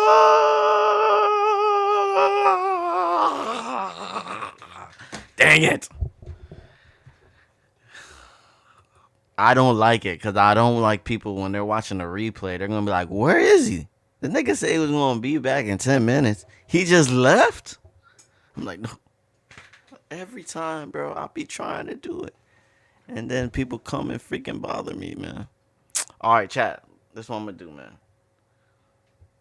All right, I'm gonna stay on here for 10 more minutes. Then I'm gonna wash up real quick, come back on, and 30 minutes after that. Nah, actually, I don't know. That doesn't sound. Okay, yes. I'm gonna jump off here on 10 minutes. Then I'm gonna be back here in approximately 30 minutes. And then straight Halo. I promise. I promise. But put it like this, I'm talking to the older generation, vice versa. Same thing go. Now, I don't know if it's because IQ Money's around Gleesh, but you're gonna start to see the energy change a little bit. But I did have to go take a shower anyway, so start pressing. It kind of worked out, I guess. J Main, remember he dapped him up, grabbed the whoops, everything was cool, but now he's gonna. Here we go. For this side, that side, every side from Chicago. Ain't no big ass little U's. I feel like we let the smoking dead people trend go too far. I feel like now we got 63rd and O Block. Why is we still whooping like that? Right. You catch my drift? So I feel like it starts with us and we set the example for the shorties. Maybe they'll pick it up, maybe they won't. But I feel like I got a question though. Why y'all decided to set example when we was shorties? I take that. I take that. Like when we was shorties, like, you know, like all that, like the dissing and stuff, you know, them our people, like them, his cousins, our brothers and stuff, like, and it's stuff that you done said that, like, it's like, that shit is like, it's just some people that don't let go of shit, you see what I'm saying? Nah, real talk. But it's like, if you was gonna do it, I just feel like y'all should have been dead instead of doing it now, like, when the internet involved. You know what I'm saying? Like, all, like, the songs, all that, I feel like it should, if we really want to do it and, like, push it the right way, all the songs, shit, that shit gotta, like, get deleted. You know what I'm saying? Like, we got homies that died young, and they mama like heard you say something. Spaz off runs. So what they're alluding to, and when they get to, is that J Main. Shout out with the follow. I don't know this because I only covered the music. Everybody keep thinking I never covered J Main. What's going on, dude? Did I? If I did, he must have killed somebody because I was covering the niggas who was the shooters and the rappers. These other people I never covered. Which one is? And I never probably Henry, unless you were like really popping on social media. I never. Did I cover him? What's going on, dude? He has a song? FYB J Main. Radical. 300 Ops? He don't got no song like that. No fucking way. The kids still say that? No? That might be too old. Let's hear this. Hey, y'all already know how I'm coming, man. Don't talk to me. Big FYB shit. Gang. I just bought a spaceship. I'm Big Bitty K, you ain't know it. 600K, bitch, you killing them boys. Long Lid Deuce, you know it's my boy. Smoking on Waldo with T. Oh, shit. God damn. He was saying all that? Yeah. Let me stop, It's bro. no way he made the song and thought he could bring cereal to O Block. Yo, I gotta order some whoops. Our brothers and stuff, like, and it's stuff that you done said that, like, it's like, that shit is like, it's just some people that don't let go of shit. PFP or channel. So it's like, if you was gonna do it, I just feel like y'all should have been dead instead of doing it now, like, when the internet involved. You know what I'm saying? Like, What's PFP? God damn, I feel like I'm not in the know. I don't know if I'm saying your name right. PFP. Let's be very honest. Pushing peace is basically pushing content. I'm sorry to tell y'all, all right? Niggas done got rich and is tired of dissing y'all and want to come. They're basically me. Yo, let's show Chicago while we rich now Okay, this is where I came from, but I'm actually from around here. Oh, Okay. profile picture. Like all like the songs, all that. I feel like if we really want to do it and like push it the So you mean this whole time I didn't have a profile figure? I thought I did. right way. Yeah, what I'm trying to tell them is that nobody's pushing peace till they get rich. Like I know, Maybe I don't. nobody's pushing peace. Till Oh, they get rich. okay. I put my, I think I put my album cover or something, or my future album cover on there. That shit gotta get deleted. You know what I'm saying? Like we got homies that died young, and they mama might have heard them say something. Damn, it's a grown man. Henry, please don't tell me you're trying to sell me something. Even though like everybody be doing what they doing, do they look dirty on their own, but it's like I feel like it's like when there's respect for like the mamas and shit like that, it should be like I feel like a public apology to like the parents or like even these people, kids and stuff. They're asking for their apology. Okay, let's start there. Let's start there. That should be like that's real needed. On my kids, if they ain't heard me once, but this not my first time apologizing, I apologize if you ain't heard it, bro. I ain't never heard it, but right here in person, on phone number, I'm at O Block. I apologize to y'all for any. I ain't gonna lie. Leash got a look on his face like, man, where the back door at? Yo, this whole time, I ain't gonna tell you. This whole time his hand is in here, I could tell you, be like, man, I guess cool. Smurf fuck with this nigga. Man. I don't fuck with this nigga, bro. Yeah, he's just here. You gotta watch a nigga like him. Any type of way that y'all may heard me speak, feel on y'all brothers over these years, bro. It hit different. We brothers at the end of the I day. should update my profile. And I feel like Here's my thing. Y'all clearly not over the disrespect this dude did. Are y'all clout or money hungry that y'all let him up in the old block? This shit don't make no sense to me. Now, again, I'm not encouraging no violence. I'm just saying, why would you, like, there's some conversation that happened because y'all are the one bringing him here. He's with y'all. He didn't walk in by himself. He's with y'all. Unless this is all for content. vice versa. It go both ways. Let's just start there. Sure. So just like how you, what? All your songs, that shit's on YouTube? Yeah, songs on YouTube. If you push a piece, take that shit down, brother. That's a Ooh, got him. Okay. first step. All this camera shit ain't about nothing. Take that. That's the first step, bro. Maybe I should make this my vice versa on both sides then. Yeah, for sure. That's what I'm saying. How old you is? I'm 30. I'm 20. Y'all had a chance to do it when we were shorties. Like me and my people, we were shorties at one point in time. Y'all had a chance. Like you could have. Like what made you do it now? That's what I'm saying. Like why now? Like you see what I'm saying? It's a generation. Cause he's rich.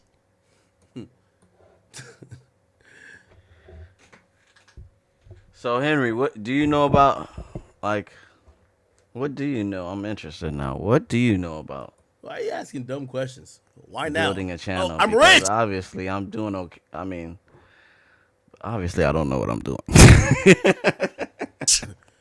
And I'm trying my best. I'm from Chicago, and anybody else that would go to Chicago and show you this is going to be seen as a goofy. I'm the original, and I could. And by the way, I do think it should be like that. Except, business packages and logos. I think that J Main should go into his own friendly territory before. That's Don't cool. go into O Block if you used to diss them, because you're making them look like hoes. Wherever FYB is there a FYB block? Go to FYB. That's hang cool, out there man. for I'm like looking any other tips I can use to build is cool, man. I definitely enjoy streaming. a week or whatever. You going to O Block, make Trying them to look get better crazy. at it. You done diss half of the people. Like King Von done passed out 100,000 in here. His chain is on this nigga's neck. His chain's on this nigga's neck too.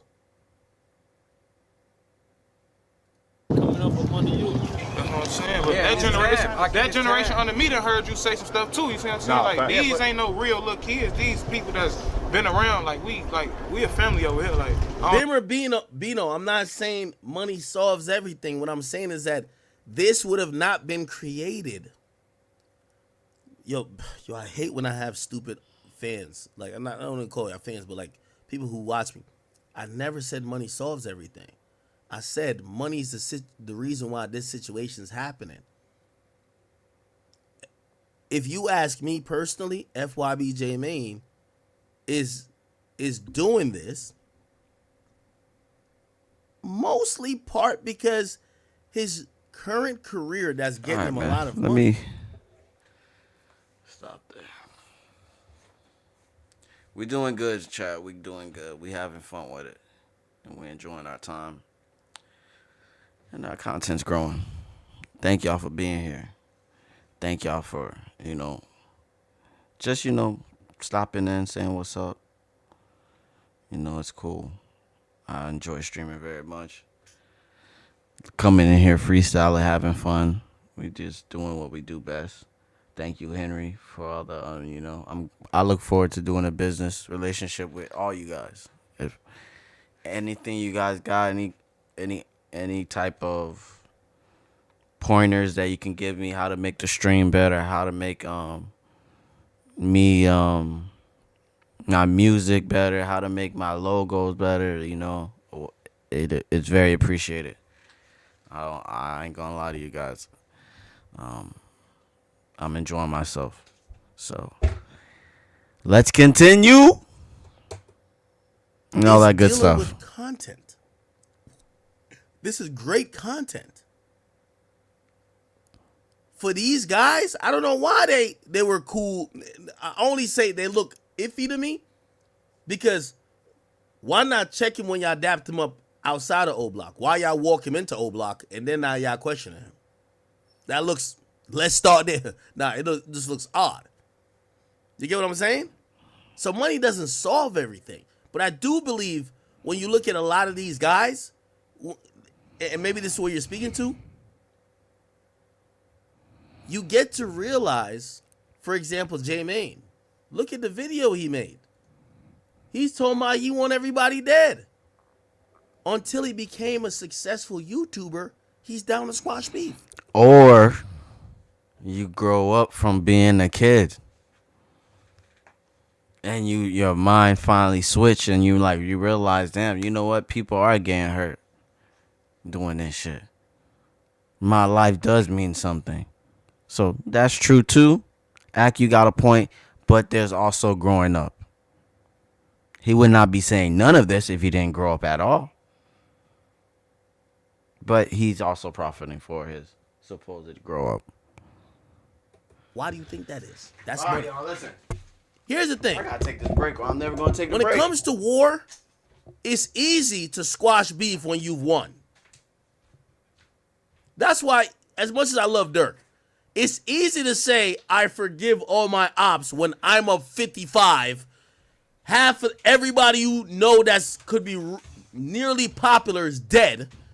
And I'll just acknowledge a couple of y'all niggas and I'll put their face up on the screen. It's easy. There's a huge hour gap that I wasn't here.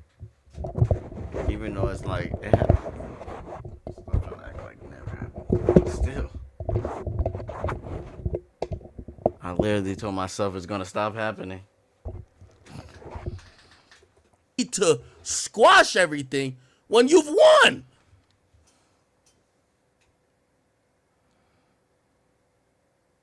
Dirk up 50 million. At the time, he's up 50 million, free as fuck.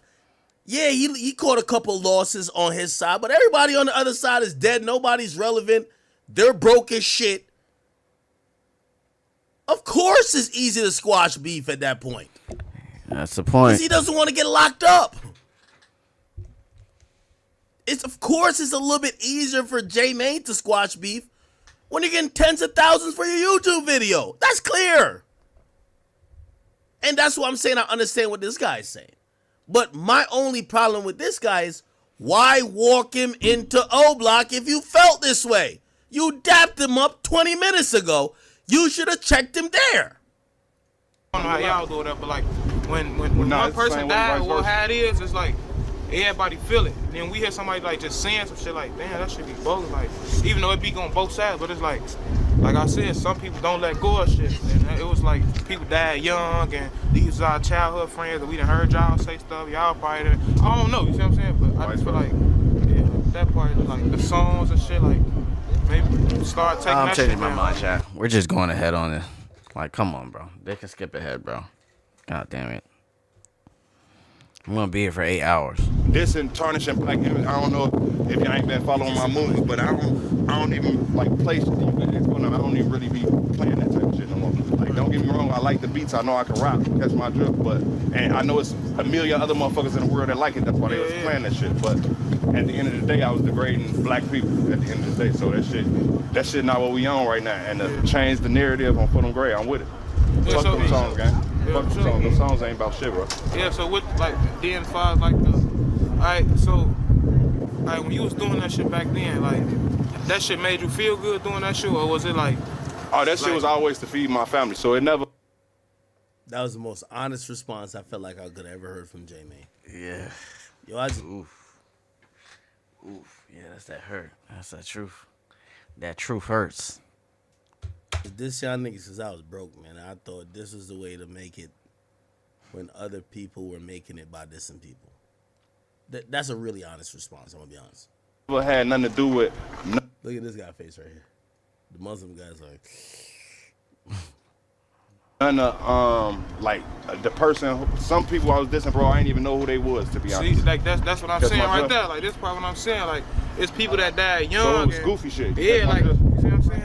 Like it was. You might have been younger, but it's like I just feel like me, like the mindset I got. I'm 20. I've been having a grown mindset since I was like 15, 16. So I know like how to be mature and not like. I feel like all that shit was immature. Like that shit was. Lame. It was. On my baby. Yeah, all that shit was lame shit. Like, bro, like even like with the shit, especially like when it came to talking about the females, like you know, Keita, like all that, like that shit was. I feel like that was just doing too much. It's like, what did this girl do to y'all? You see what I'm saying? Like, what did this girl ever do to y'all? You feel?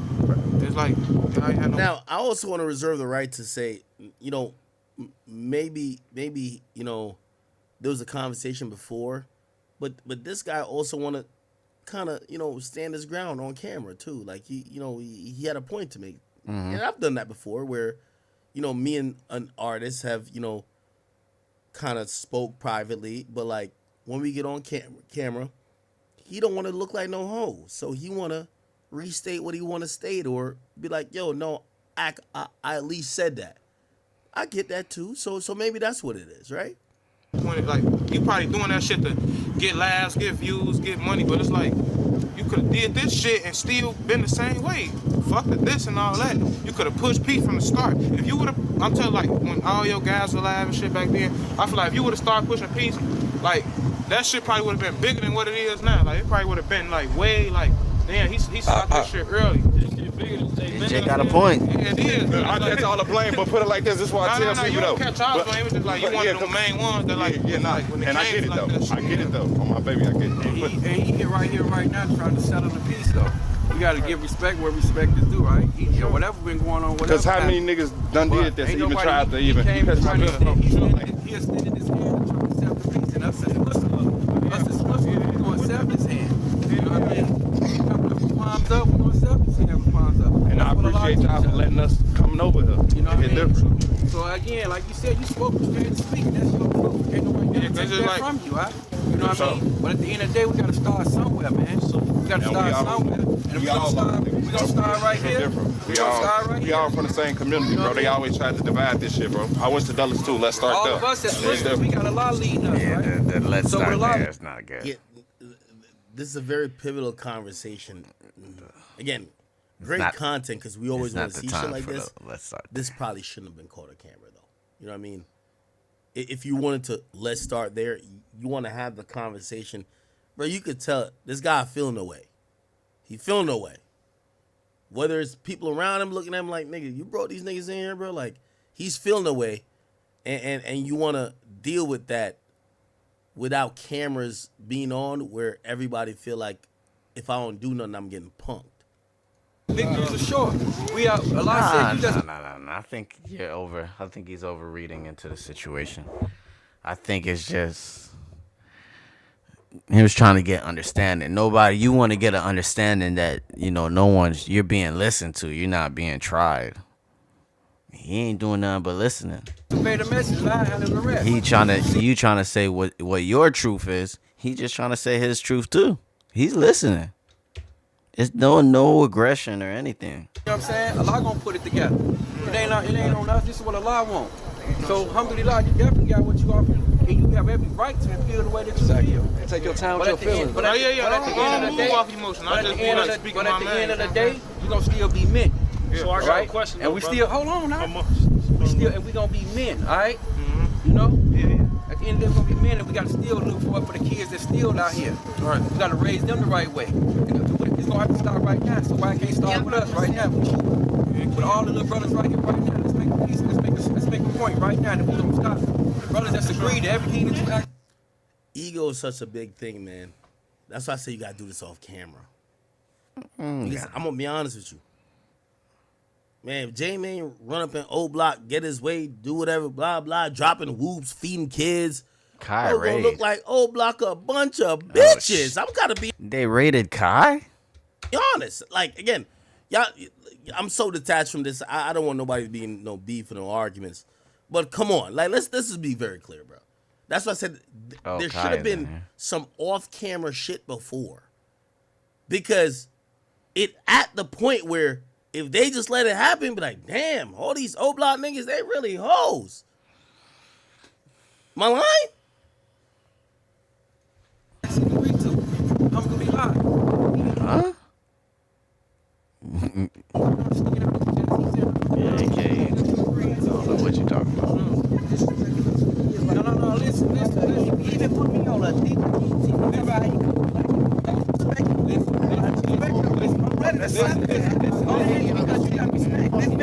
Because he got me on DJ. He can't do this shit. Oh, he already did. Blitzito. Blitzito, So thank you some for the guy follow. came Thank and you so said, much. He got me on DJU TV. I should slap his ass. Got no say so. I ain't got no respect for him. I love you. He with me though. I love you. You should think we disrespect my man, but you doing it for me though. Turn the cameras out. Damn, that little red nigga got the angry man this year, bro. That nigga said, "Get the, I should slap his hand." Some boys walked out of there quick. Alright, so I think they basically walk out. Yeah, it pretty much ends there. Yeah? There's a slight emotional part where, like, you know, he's reflecting like, damn, I tried to do the right thing. Damn. Fuck. You could try it, J-Man. Fuck. Damn.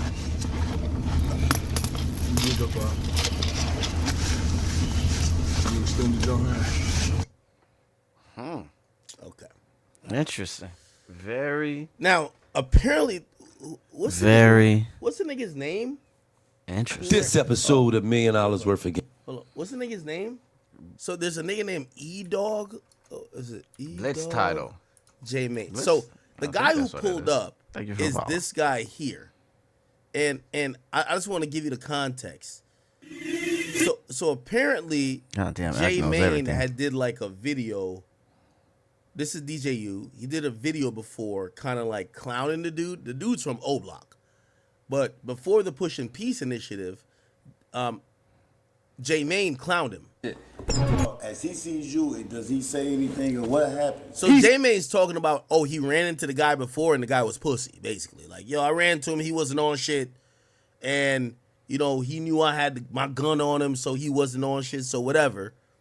And then they ask him, hold on. See FYB J-Mane. Here we go. Do y'all homework. We got Kai here. Kai, what up, nigga? On what? Pump faking. Do your homework on pump faking, bro. Do your homework on the Chicago nigga pump faking. Ah, bug the fuck up. Like Kobe or D-Wade? Do your... Like Kobe or D-Wade? Ah, bug the How serious is it? He got that look in his eye. So, again, it's things like this that make the Chicago dudes, if they let this guy into O Block, it looks like they're a bunch of bitches, right? Now, granted, we get the peace initiative, but you look like you're soft when this guy basically said he saw y'all out before and he pressed y'all, or like y'all wasn't about it. It different. He got that look in his eye. But what he do? So, I guess I pump fake, bro. on E-Dog. They told me he was a. Now, the person we just seen, his name is E-Dog. Okay, so this dude, this dude, like get same community, bro. They out. We out. And we. Yeah, this is the E-Dog dude right here, right? So he telling a story a year before about him running into that guy.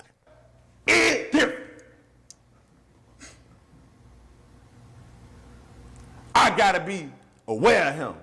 I gotta keep my eyes on him. If you see him, J-Man, they say he on that. He on that. So I had to pump fake. So what's he on that? E-Dog seen J-Man. He ain't want no smoke. Why? Because I upped that bitch. But did I really hide that bitch crazy? I ain't hide that bitch crazy. The Pokemon one on you? I never had my what?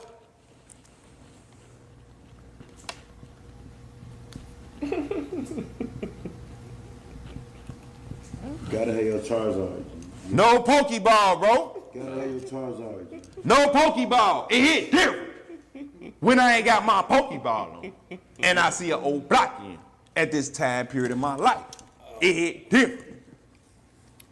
On the drove, and you acting crazy. So he should as J-Man got on your ass. Get in his whoop.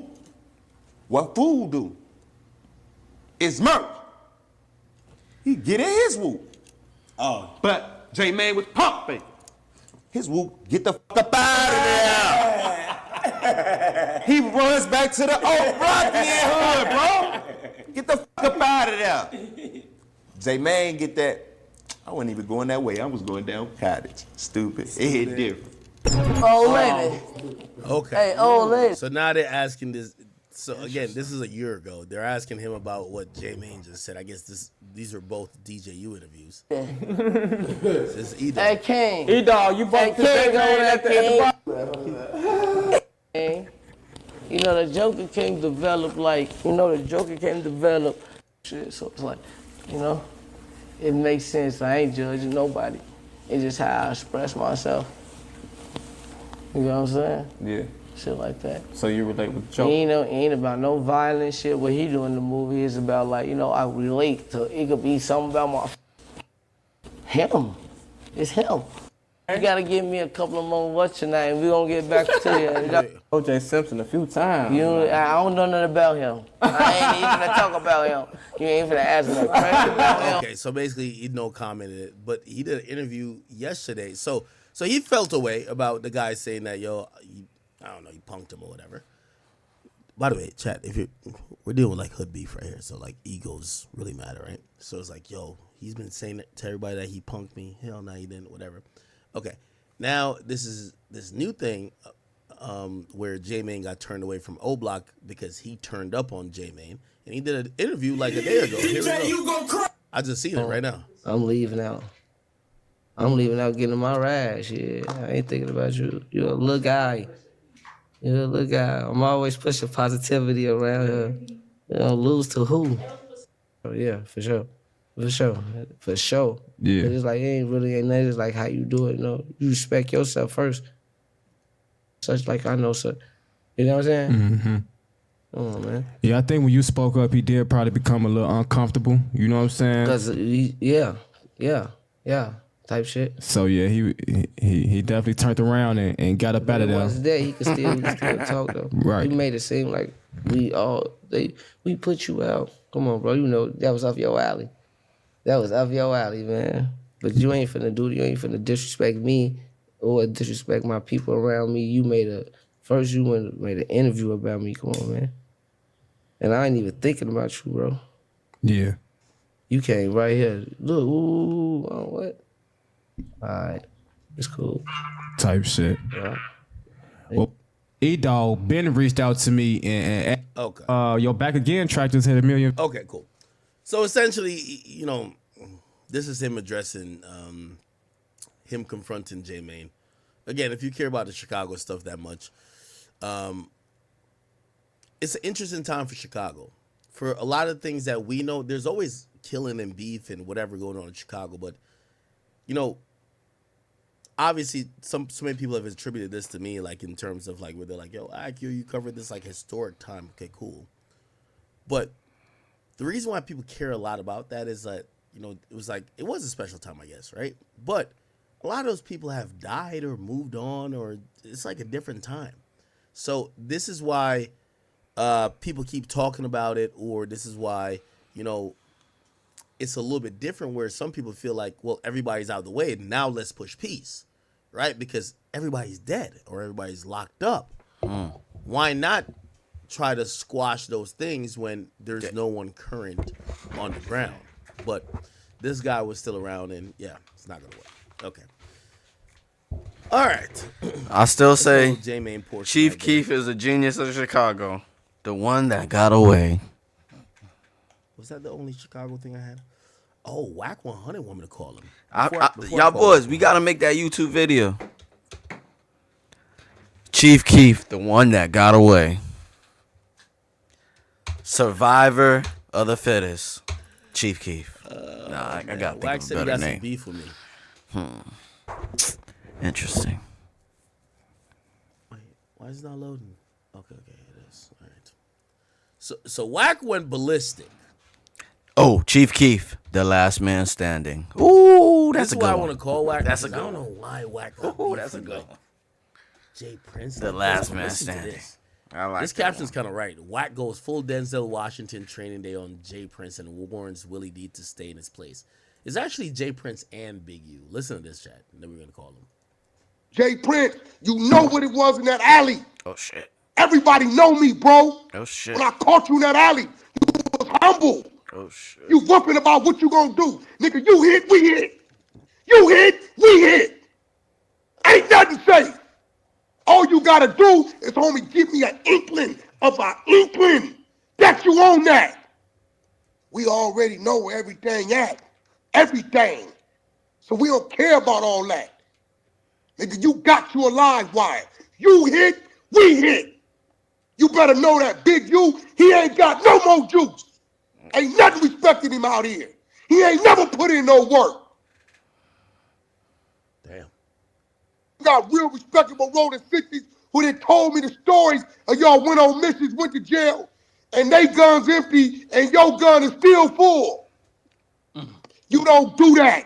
I ran with you for 17 years. You sat on this couch in my house right here with your head down, asking for assistance and help. When you beat your kid damn near unconscious and DCFS took your children, the Paru Court helped you get them back. Boy. Oh. God damn. You better leave me alone, homie, because you ain't like that. You 57, 58 years old. You not like that. You got bad knees. They got to pull 8 vials of blood out of your knees every 10 to 15 days. My God, he's trying to fuck Boy. He's Dude, trying to hell him. Nigga, you can't beef with me. You got bad knees. Wait. You know what it was? Like that. You got bad knees. They got to pull 8 vials of blood out of your knees every 10 to 15 days. Boy, you need to kick back. All y'all with your little Buster parade down there. Hey, bro, y'all too old to want to deal with this. Because it ain't going to be a walk in the park. It ain't going their way for sure. Willie D, come on, bro, you got habits. You go by your little spot over there.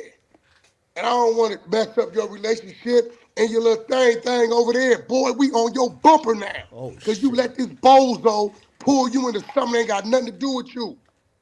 Jay Prince, we shouldn't even have a problem. You should respect the fact that a man is making sure a sister's all right. You know I'm not wrong. I showed the world every time you lied, I put it up there.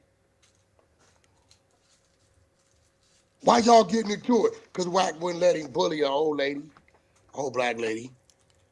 Did you lying telling people the footage he got can help Larry Hoover get out of jail? This ain't nothing but Larry Hoover sitting in the penitentiary telling his life story.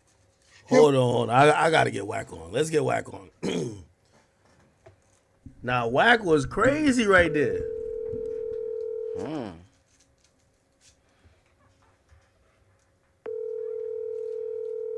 think it's 5 a.m. Now, Wack might be in a squabble right now. Yeah, I think Wack is in a squabble. So it's not 5 a.m. Okay.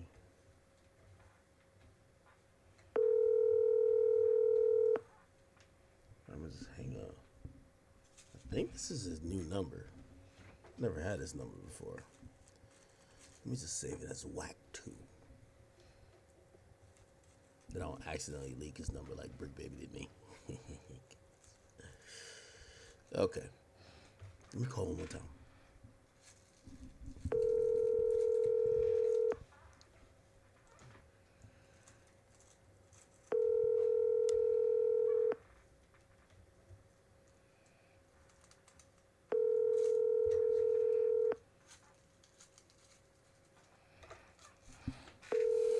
Okay. All right. Well, okay. He'll call back if he sees it. Yo, here's the thing. I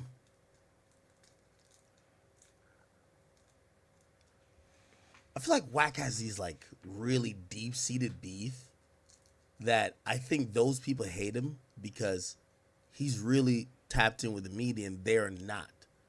Like Jay Prince has a perspective, but I think Jay Prince just doesn't know how to deal with media, right? Apparently him and Wack's issues stem from Hold on, y'all. I'll be woman back. that got the rights from Big Meech to like do like a book about his life story or something like that, and or not Big Meech, it was Larry Hoover. I'm sorry, and that person they were trying to have sell the content of the interview or whatever that person did with Larry Hoover to someone else, and Jay Prince was representing that somebody else, and Wack said he fell out with Jay Prince because he wouldn't allow Jay Prince to bully that woman. I don't know. Let me see. Wack just hit me. I don't know why he didn't answer. Anyway.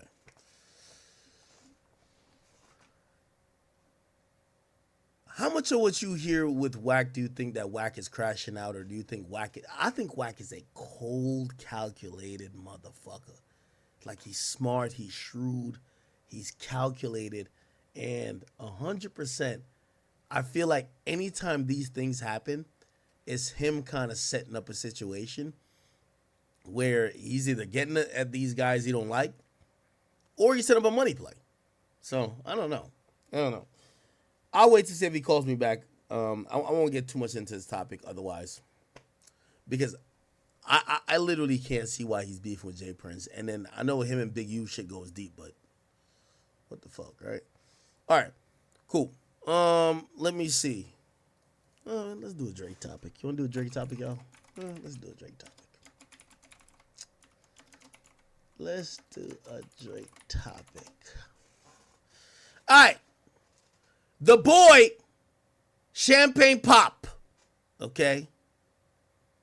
He's finally cut his hair, allegedly, right? It came out that Drake, is debuting this new look. Follow Akademiks TV on Twitter, and this is the new look. It looked like he's cut the braids. Obviously, you're gonna have the Kendrick Barbs say, it's because Kendrick said, what is it, the braids? First and foremost, and right on time before I get into that topic. Wack 100. Bro, you still on your hater campaign, man? I'm on a hater Wait, what hater campaign? What? I'm on stream, by the way. You should know this, but yeah, I'm on stream. Oh, man, I don't give a fuck, man. Listen, man. What's going on? Why is people calling me talking about academics is talking about Kendrick is hanging with some dude and this dude and that dude and this dude? Oh, are you still trying to justify? Okay. I didn't get into that yet. Wait, hold on now. Hold on. So, you know how you have your team of exposers? I got my team. They're not exposers, but I got my media team, okay? And so they run my secondary Instagram, and they run my Akademiks TV Twitter. Now, here's the thing. Hold on. I'm gonna give you the facts. Here's the facts in chat. We're gonna play this after because Wack is jumping topics. We ain't get to it yet. Right, 10 There's minutes an starting now. individual, and you know about the stream too, because you brought game on the stream, on Vitali's stream, where they catch the pedophiles. Apparently, they're saying that there was an individual that got caught up. He was trying to meet up with an underage individual, and when, you know, obviously they have the individual there, they're trying to figure out what type of time the guy's on, blah, blah. I guess they realize this guy was, you know, has pictures with Kendrick, this and third. By the way, chat, I'll click on it. It's here. They're saying, that's my point. Has pictures with. You trying to line that up with the Drake dude that works for Drake every day and had a situation. That's a different thing of a fan that shows up to your events. You know, when we get overseas on game tours, it's faces I know, because no matter how long it been, they're waiting for us in the front. And it got to a point, I'd be like, come on, homie, I know you want your picture. Because every year ends, rain, sleet, or snow, they standing in the front. Now, I'm going to be in agreement with you, Watt, because, listen, we live this life, we get what it is. But we also do have to be honest. You know why this is even a thing? Again, me particularly, I wouldn't pinpoint this. I don't know why it's a thing. No, I'm going to tell you why it's a thing. So me particularly, I wouldn't pinpoint this and be like, oh, whatever. But I understand why my media team pinpointed as a thing in terms of Kendrick. I'm going to tell you why. Because Kendrick is the one that made it a situation to say, Baca has a weird case. Why is he around? That's a dude that's with that dude, part of his organization, on his payroll. Yes, you're supposed to know everything about that dude. We don't know everything about a fucking fan that pops up every now and then at our events. We don't know if this dude got a job, if he married, he got kids, he been to jail, ain't been to jail. But somebody that travels with you, that's with you, that you doing business with day in, day out, that you're paying, yes, you're supposed to know about that individual, bro. Okay, now, here's the thing. And I agree with you, but that's why the question comes up. Here's the thing with Ken. You see, you're answering for him. Kendrick don't answer a lot. We don't know. We're looking at pictures. He ain't got to answer. What you mean you don't got to answer? Y'all not been you don't got. Did Drake answer? He damn near basically did. Point. He basically did by saying, that's my man. I fuck with him. I don't give a fuck. So whatever you thought about, and by the way, the thing with Baca is very different than with this. This was by the way, it's a random 38-year-old guy. Kendrick don't know nothing about that shit, who's from Compton, who allegedly he ain't a gang member. He ain't from no set. Yeah, but you don't got to be a gang member from Compton. He tried to sleep with a 15-year-old. Bro, people don't pay attention to little Eddie over there, who, you know, he just live over there. Ain't no obligation to that dude. Let me ask you a question, though. Right? So, and I'm piggybacking off another topic that was said by Skepta. Don't you believe that once we get hip-hop to a place where we're Me Tooing each other, now the people who try to do that, you got to be very, very clean, and everybody around you, even I don't gotta be clean. What you mean? I gotta be clean with my immediate. I don't have to be clean with the motherfucker that wash my cars or my gardener, bro. The nigga just pull up and whatever in the driveway he wash, and I cash app him. The gardener comes, whether I'm there or not, and he cuts the grass. I don't gotta do background checks on these people that I don't have a personal dealing with, bro. Okay, and by the way, I actually agree with that. I do agree with that. So I agree with that, and I feel like you're speaking for Kendrick because we don't know who this nigga. We don't know if maybe this is a nigga who Kendrick played PS5 every day. Come on, bro. We don't know. We have no idea about Kendrick. Y'all know he not a Baca. Well, we don't know. How do we know? The nigga from Compton, he got a couple of pictures. We don't know. You know who Dave Free is, right? Yeah, but Dave Free is How do you know who Dave Free is? Yeah, but Dave Free is an organizational person. Baca has, by the way, Baca has no job that Drake relies on. That's a homie. That's just a homie. But he with him day in, day out. Bro. No, he not. He on TikTok. He, you heard the weekend. He the shooter on TikTok. He doing his thing. Bro, listen. If that was the case, it wouldn't have been no big deal. They'd have just said, "Hey, bro, this dude, this associate." But no, he said, "That's my man." Okay. Why? Let's bring this back a little bit, because I'm agreeing here a little bit with you. Okay, we're gonna be one thing with you and one thing with me. We are definitely fair people because we understand this industry and how crazy it could get, and sometimes fans don't get it. Let me ask you this though. I think people start, put it like this, right? If I said, like, you know my favorite show to watch? You know my favorite show to watch? What? The Wack and Adam show on No Jumper, because you on there. Yeah, listen. So I'm watching it, right? And suppose I take away from that show, and I said, okay,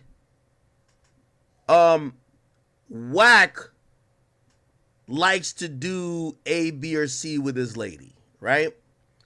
And then I basically go into some perversion, like, not to make a long story. If I do, like, don't you think the Me Too part of what this, like, rap battle turned into is not good? Because once we start accusing each other of doing certain shit, you know where it goes.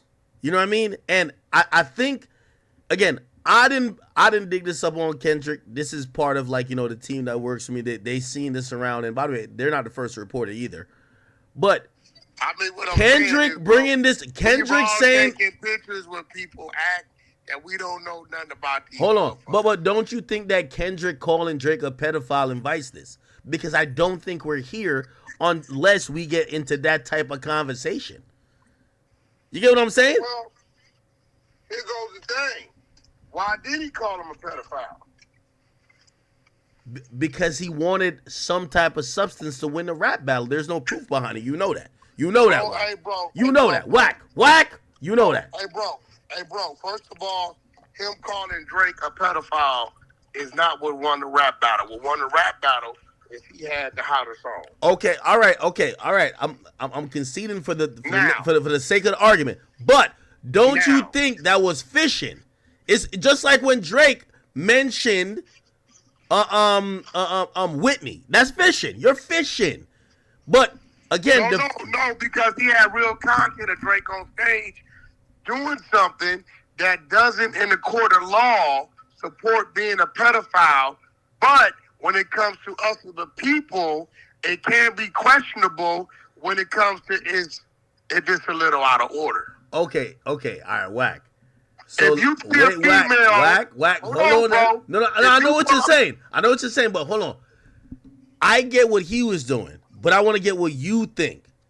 So, what I think is the minute that young girl, listen, the people bringing her up is not out of line. Drake complimenting her is not out of line. When he asked her how old she was, and she said 17, and he said, "Damn, why do you look this way?" was totally the fuck out of line. Okay, Whack. Come on now. We're going down slippery slope. Okay, Whack. And this is why I say, like, yo, the conversation. Wait, hold on. The conversation with Kendrick, y'all like it one way. Because as soon as there's a parallel put on the table, everybody loses their shit.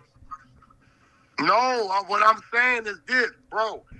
You pull up to a gas station. Whack. All right, hold on, Whack. All right, hold on. I got you. Hold on. I got you already. And I hate to do this, but I got you already. Bro. Hold on. I'm gonna do it. That looks good, right? Hold on. And you say, "What's your name?" Andrina. How old are you, Andrina? And she says 16. At that point, ain't no more conversation. You walk away. Okay. You don't say, hold on. All right, hold on. Now, again, because I love this person so much, I hate that I got to use it for argument's sake, and I gotta say this before, because I'm just using this argument's sake. So what if I then counter with, well, there was mad stories and viral videos of your client, the game, with 17 or 18, I don't know what age it was, India Love. Bro, and I'm going to tell you this. India Love finger banging her in a park. Here goes the difference. What's it? Right? How old was she? How old was she? Some people say 17, some people say 18. No. Fuck all that. We got a date of the video, and we know a motherfucker's first, last name, and they're lightweight or celebrity. You can pull their birthday. If they say 18, I don't want to talk to you about it. All right, okay. We saw Drake on stage. Ask the girl, how old are you? 17. Hold on. Me and you both know at that point in time. Okay. He shouldn't have said nothing else. Okay. I'll concede that. You don't agree? No. I'll concede that. Here's what I'm trying to say to you, though, right? You don't think part of people saying Drake is creepy or whatever is because they're saying he fucks with a lot of women, not women underage, but even women newly 18 or 21. They're saying Drake, you're 37, 38, and you're fucking with a 21-year-old. But in your So what? There's nothing wrong with that. Okay, so you're defending that. Okay, all right. 57. You can be 57 fucking with a 20-year-old. Ain't nothing nobody could say, bro. It's not illegal. Okay, all right. Are you keeping? Now I know that you're keeping it consistent. Okay, all right. So if you're keeping it consistent, I'll keep it consistent too.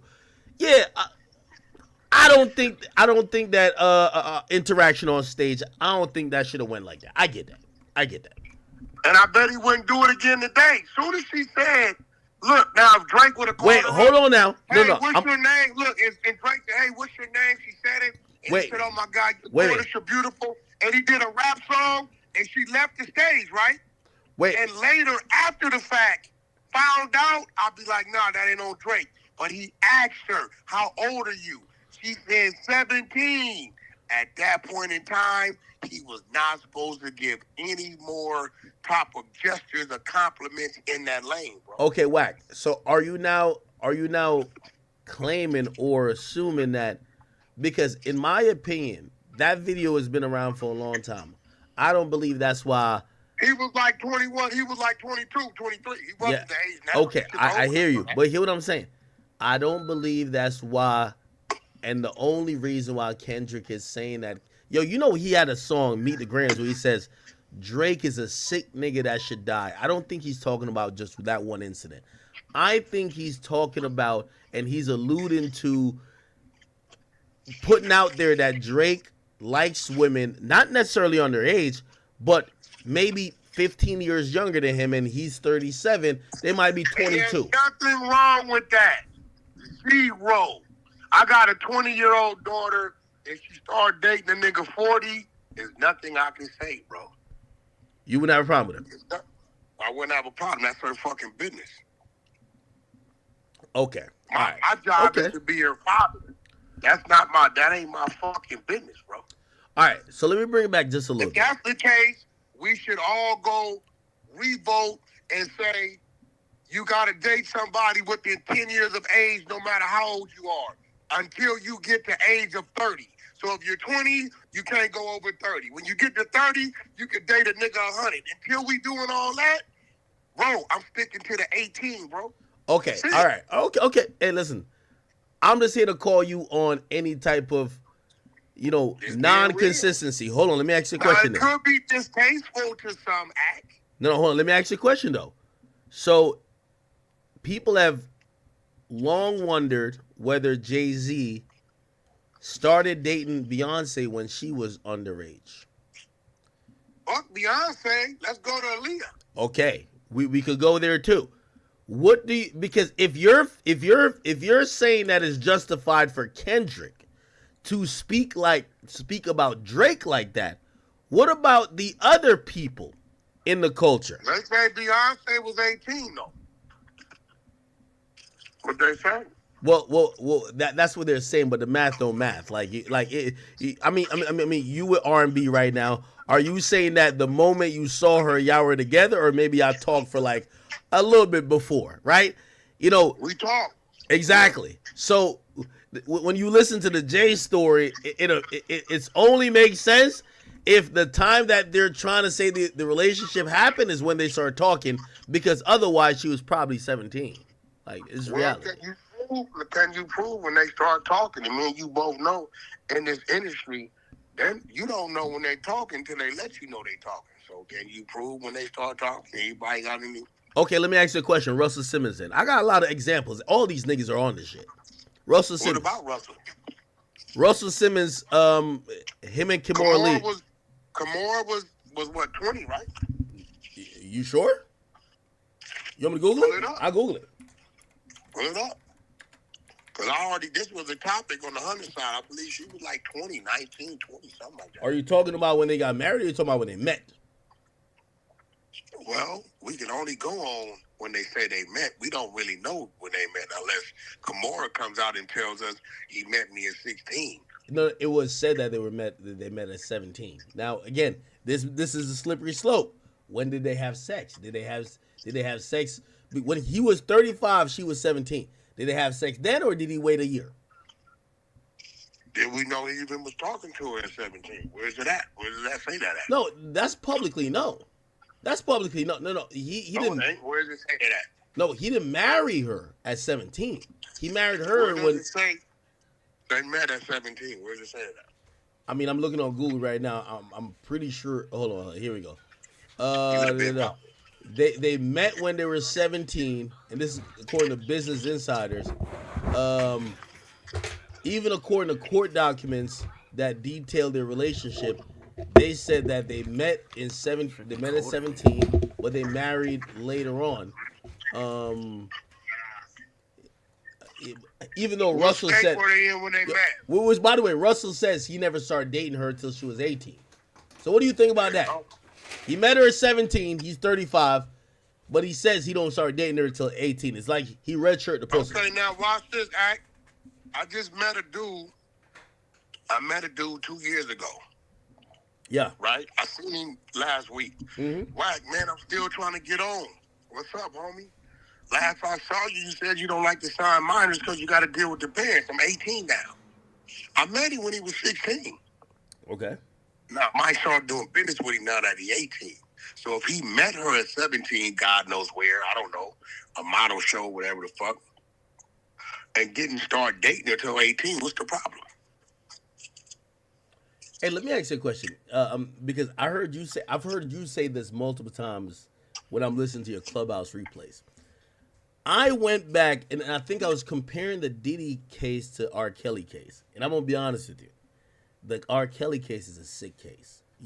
I think I've heard you say that he was not jailed for having sex with minors. Brother, that man was... He wasn't.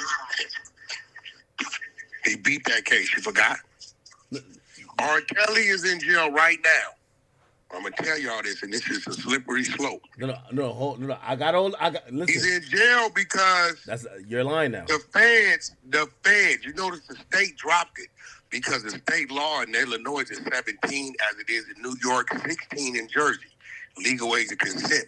But the federal law across our land is 18. Just like the marijuana laws in California, while the state is legal, if the feds want to come take all of them to jail, they could, because under federal law, it's still illegal. Okay. The girl was 17. Whack. I read. Listen, I heard you say that, and I never really looked into it. I looked into it. Go look into it, bro. No, Whack. I got all the paperwork. I can send it to you. He got so he caught 13 counts in Chicago. He beat 7 of those, so he only got convicted on 6. He got 25 years, and then he got 9 counts in New York, and he lost all of those. So he got convicted on 9 counts, and they gave him 30. And the appeal court stood up that he only has to serve 30, so the 30 is going to include the 25 from Chicago. The whole Chicago case was essentially child pornography cases. He had videotapes with women down to the age of 15. Facts. You gotta provide that work. I'll send it to you. Matter of fact, this is what it is. No, hold on. Listen. Go ahead. His spokesperson / family member communicates with me, and he says he will challenge anybody to any R. Kelly statements. So I think we need to run a thing on my YouTube channel and bring him on there. Okay. If you got that work. Oh, I ain't listening. You know, with me, it is what it is. No, you got shit. Now, as I'm thinking about it, I'll double check to make sure. Again, double check. He only beat counts in Chicago, and all of those were sex tape charges. He had like 7 counts on sex tape. You telling me he didn't? You said he didn't beat none. No. He beats. So he got charged 13 counts. He beat 7, so he beat more than half. But he still got convicted of 6. Now you know New York is gonna hit you with a RICO, and I keep telling everybody who watch me, you're not beating the RICO. Every count they hit him with the Diddy counts. That's how I got into look into it. The only charges R. Kelly caught that's similar to Diddy is he caught it in the Eastern District of New York in the feds. And it's sex trafficking, and he caught a racketeering charge, just like Diddy. He lost all 9 of those. It was 9 counts, okay? When it came to Chicago, it was about tapes and sexual escapades with women and abuse charges with underage women, and there was 13 counts. So he beat 7 of those, and he got convicted of 6. So I got to see the 6 that he got convicted of. But when I read the charging documents, it included that he had tapes of him having sex with women as young as 15. Which that to me is crazy. Never heard. Hold on. Now, hold on. I say that to you because I got to go back and make sure he got convicted of that count. That count he might have beat. I never heard that. Okay. Last time I heard it was a minor was way back when. Remember they said he was peeing on her or something? Remember that shit? Yeah. No, yeah. And they dismissed that. Hey, if you read, again, obviously we know in a criminal complaint they could put anything. They showed R. Kelly paying up to $1 million for people. Like, apparently he was really loose with people getting the sex tapes. People had his sex tapes left, right, and center. And he started paying. He paid somebody $250,000 to return one of the sex tapes. Obviously, you know that's some VHS shit. Because come on now, if somebody got your tape on a digital recording at this point, you can't have them recorded. You can't have them return it. Damn near. It's like they could make a copy. They still have it. Exactly. But yeah, I read that. I'm gonna be honest with you, some nasty work. Anyway, let's not get off topic. Don't you think that Kendrick saying this, he should now? And I could throw another curveball at you. You want me to do it? I want to do it to you, Wack. This is not, bro. This Wack. is a fan. This is a fan. No. So okay, we making artists responsible for fans? No. Okay, I'll throw the fan out the window. I'll bring another one for you then. So when Kendrick says Baca got a weird case, why is he around? Why doesn't Kendrick acknowledge that the person that introduced him performing the song dissing Drake about this pedophile or whatever rumors with women, the person who introduced him was Dr. Dre. Do we need to bring up and talk about Dr. Dre's?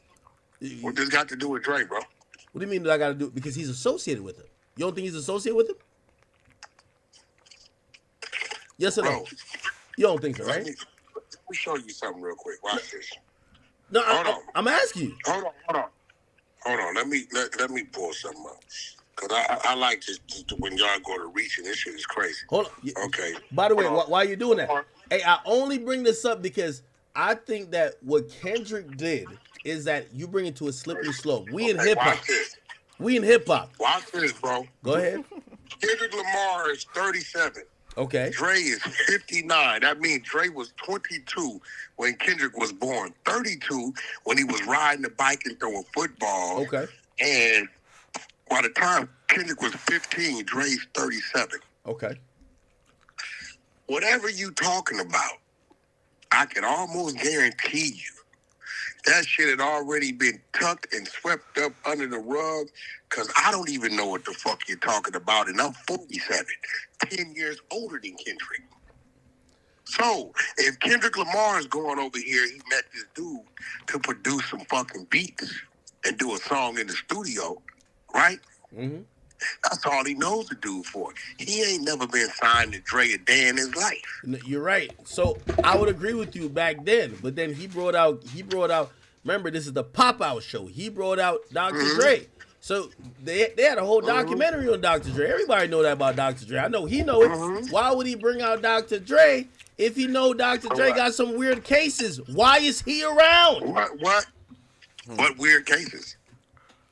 So there isn't civil cases about all type of abuse and things like that. We could pull it up.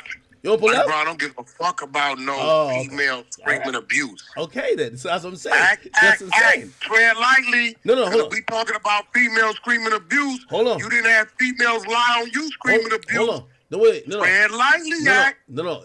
Here's my point I'm trying to tell you is that Kendrick opened up a can of worms that inevitably he was going to be a hypocrite. In hip hop as a man, in hip hop as a man, when you start trying to do the Me Too thing, you forget that every one of our favorite, even the most innocent celebrities, they have somebody, whether there was a money grab they were looking for or whether they were disgruntled, somebody has said some shit about them. You can't name one. And again, I've told people, you're still dancing. What this got to do with Kendrick? Because he's the one who started saying, you got niggas around that got weird cases, and it could be pointed out, well, Kendrick, you're no different. Where's Dre case? Dre ain't never been in the penitentiary. Hold on. Where is that? All right, so the case got to be criminal then, not civil, right? Civil. Huh? I mean, you can have bitches accuse you of lies. Hold on. No, hold on. I'm not saying that's not true. I'm not saying you can't have people accuse it. What I'm saying is that. Don't talk to me about nothing civil, because if it was that serious, you would have went criminal. They don't go criminal because they know it's some bullshit it ain't gonna stick. Okay, but what I'm saying is that Kendrick made it where people start looking at all that type of stuff and not being able to distinguish.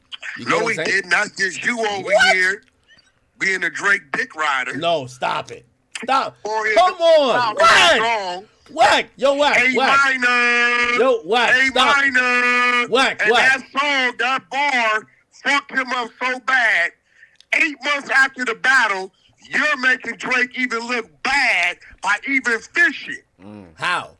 Drake had already licked his wounds.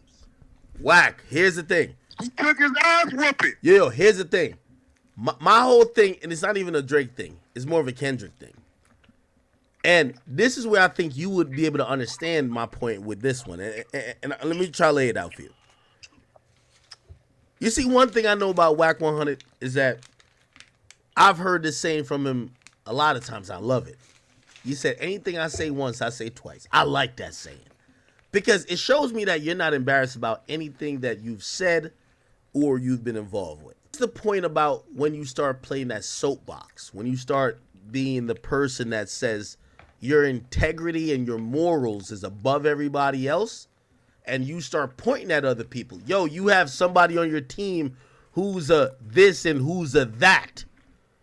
Respectfully, Baca is not someone who matters in Drake's career. Okay? Don't matter. He's on Drake's team. Okay. All right. So cool. So then when we bring up, well, your career is partly responsible for Dr. Dre, or you were with this guy over here. That's cap. That's cap. His career is responsible for PDE, Top Dog. Stop it. You're saying that Kendrick gets to where he is without.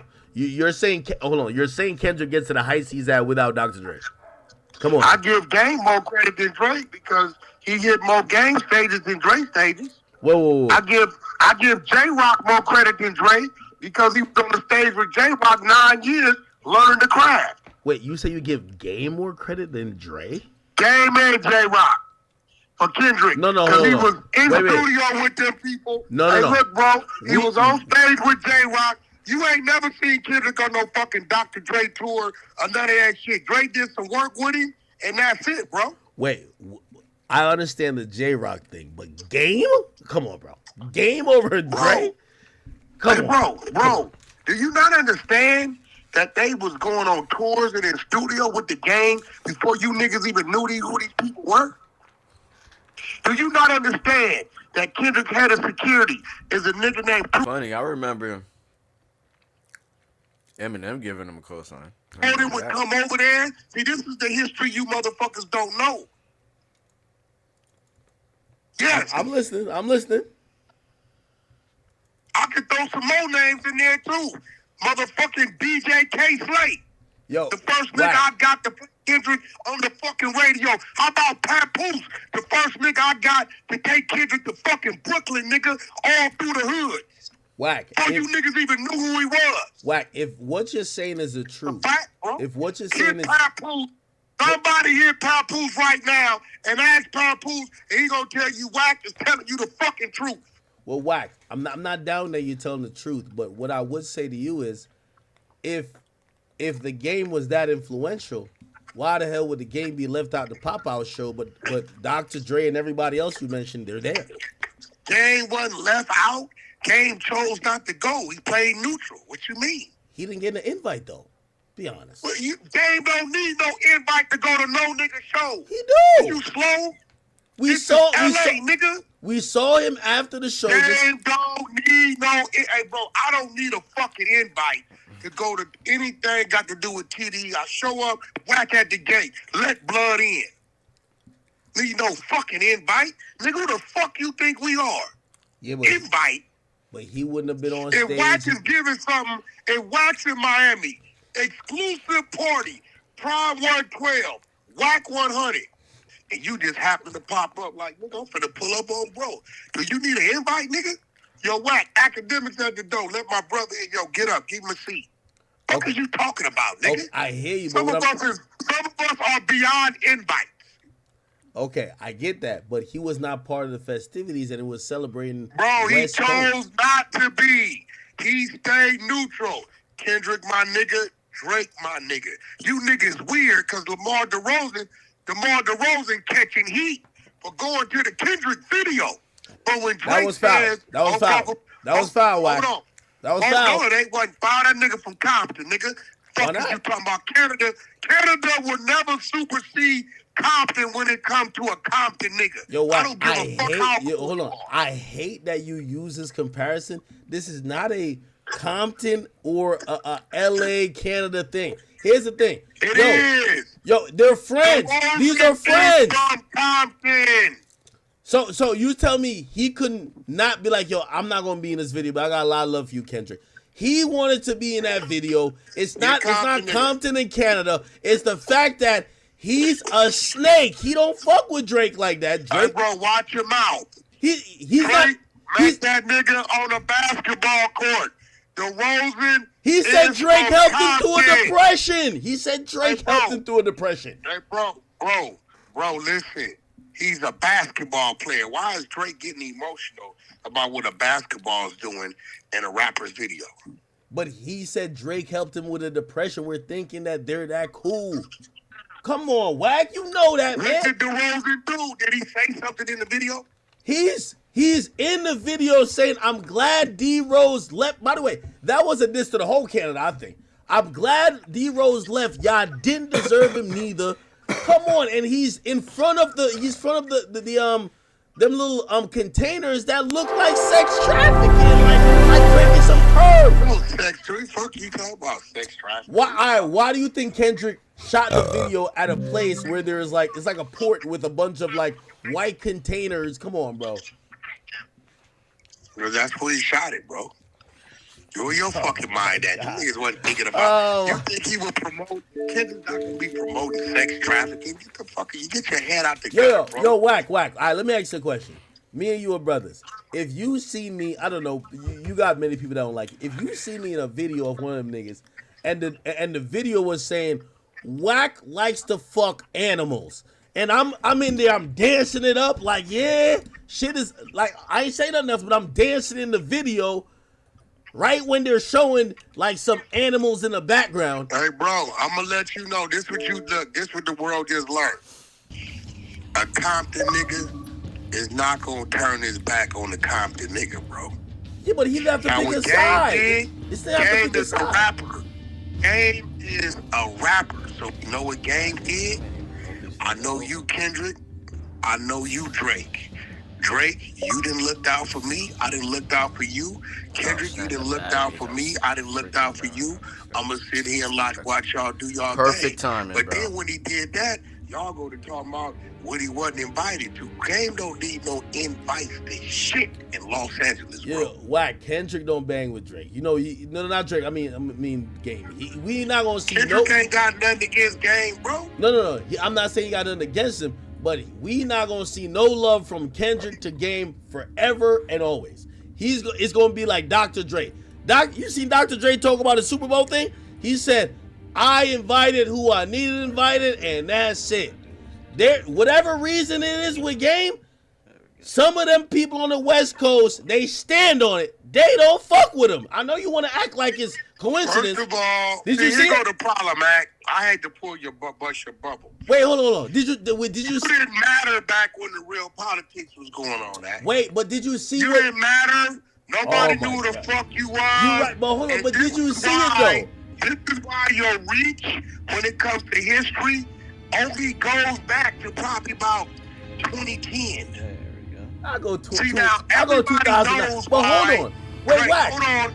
Everybody knows why Dre takes that stance. You know why? Why? Tell me. It's because of a guy named Jimmy Iovine. That's his business partner. You understand what I'm saying? No. We know what that is. We know what that is, right? And we respect it because we know what's behind it. But a guy like you, your history reach only go back so far. This is why you didn't know about Game and Kendrick's relationship and where that came from. Hold on, whack. You didn't even know about fucking Kendrick and...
Contact with Visograph relay was lost last night. All signals flatlined at 2600 hours. I responded with a trooper fire team, which has since been declared MIA.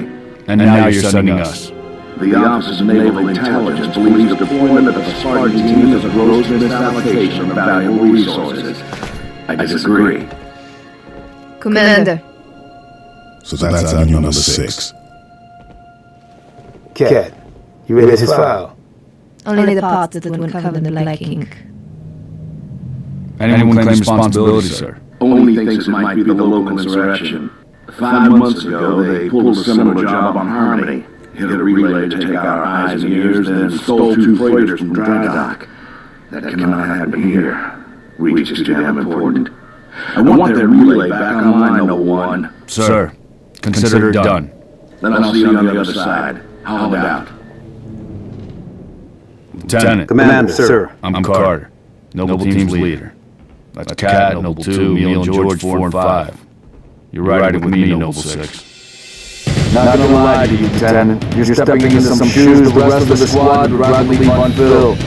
Me, I'm just happy to have Noble back up to full strength. Just one thing, I've seen your file, even the parts the only sensors didn't want me to. Glad to have your skill set. But we're a team. That lone wolf stuff stays behind. Clear? Got it, sir.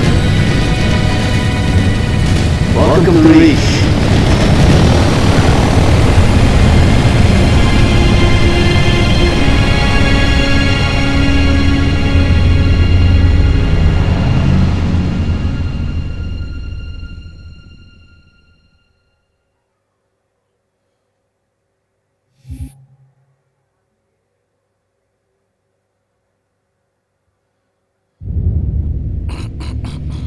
Listen up, Noble Team. We're looking at a down relay outpost 50 clicks from Visegrad. We're going to introduce ourselves to whoever took it out, and then Cat's going to get it back online. Get me on the Sir, why would rebels want to cut off reach to the rest of the colony? You get a chance, maybe you can ask, George. Commander, we lost our signal, HQ. Backup channels. Nada. Can't say what's jamming us. You heard her. Dead zone confirmed. Command will not be keeping us company this trip. Come along.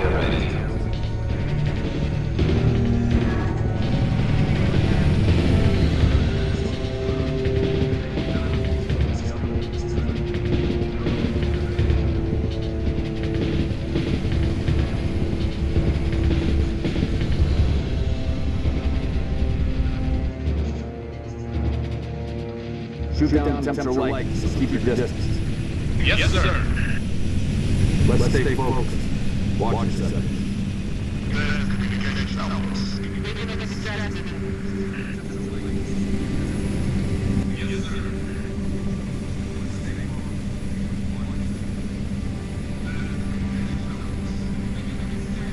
Could be the missing troopers. Let's check it out. Put us down on the bluff.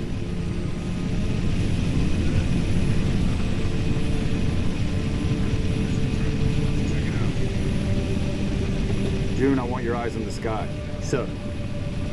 Okay. Let's go, 6.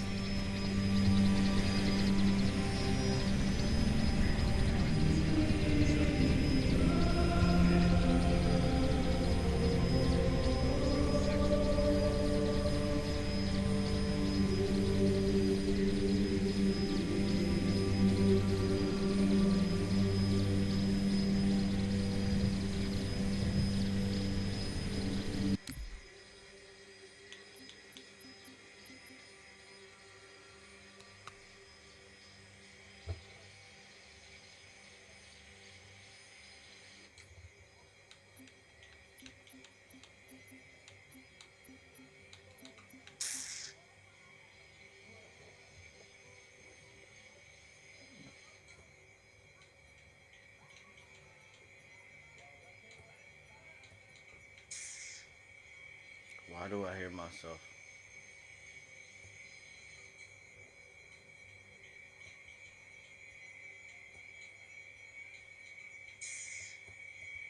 Why do I hear myself?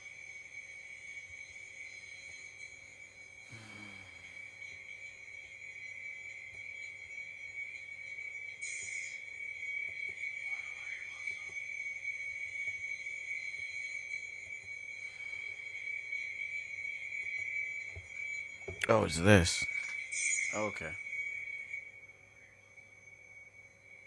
What is that noise, though?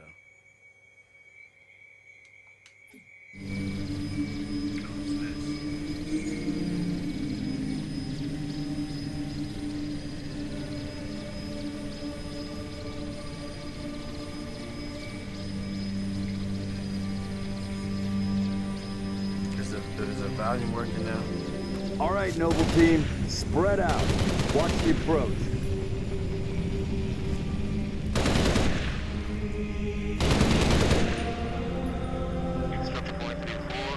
Looks clear from this angle. Alright, there we go.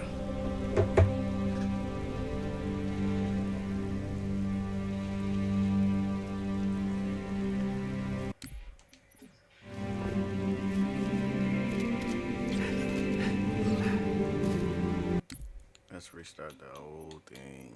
I'm trying to get this right. Listen up, Noble Team. We're looking at a downed relay outpost 50 clicks from Visegrad. We're gonna introduce ourselves to whoever took it out, then Kat's gonna get it back online. Get me under the hood, Commander. So why would rebels want to cut off reach from the rest of the colonies? You get a chance, maybe you can ask him, George. Commander, we just lost our signal with HQ. Backup channels? Searching. Nada. Can't say what's jamming us. You heard her. Dead zone confirmed. Command will not be keeping us company this trip. I'm lonely already.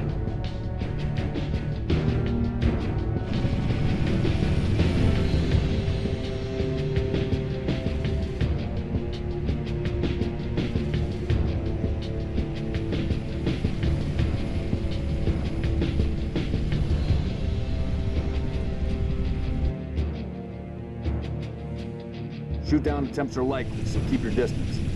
Yes, sir. Let's stay focused. Watch your sectors. There's the communications outpost. Leaving a distress beacon.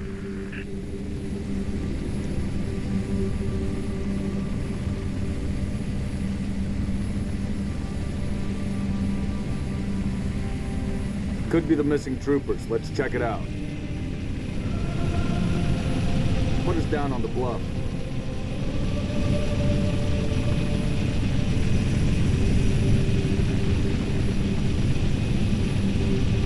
June, I want your eyes on the sky. Sir. Let's go, 6. All right, Noble Team, spread out. Watch the approach.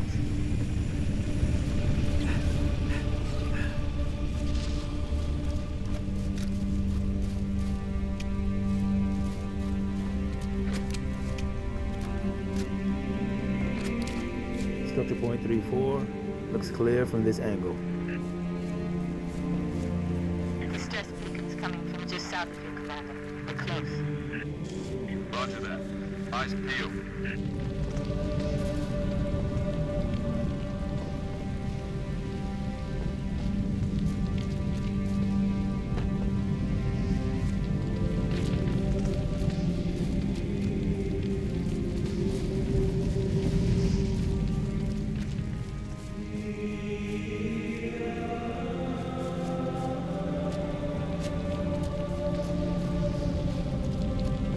Found the beacon. Make out any ID? Negative, but it's military. So where are the troopers?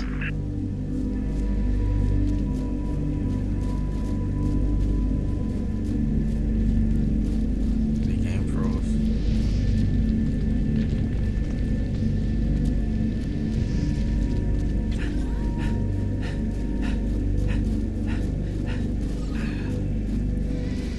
Smoke at the next structure, boss. Circle west and check it out. Noble Team, you have permission to engage. But be selective. We don't need to telegraph our presence.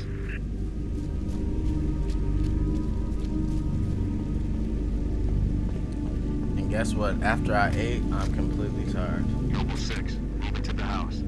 Go in quiet. Right. So I'm not in the mood to do this no more. I'm gonna take a nap, and in 2 hours we'll come back. At least we got it all working. I'm sorry, chat. It's my ADD, man. Damn, bro. I'm tired, bro. Fuck. I've been up this whole morning. Fixing PCs, doing a whole bunch of extra shit.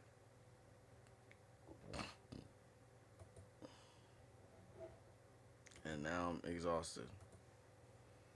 And I don't want to have y'all just freaking watch act without, like, you know, like, that's Act's content. That's not my content, you know. Even though shout out for Act for even letting me play his shit, you know, because that man does have good content. That nigga got some good context to know the shit he knows.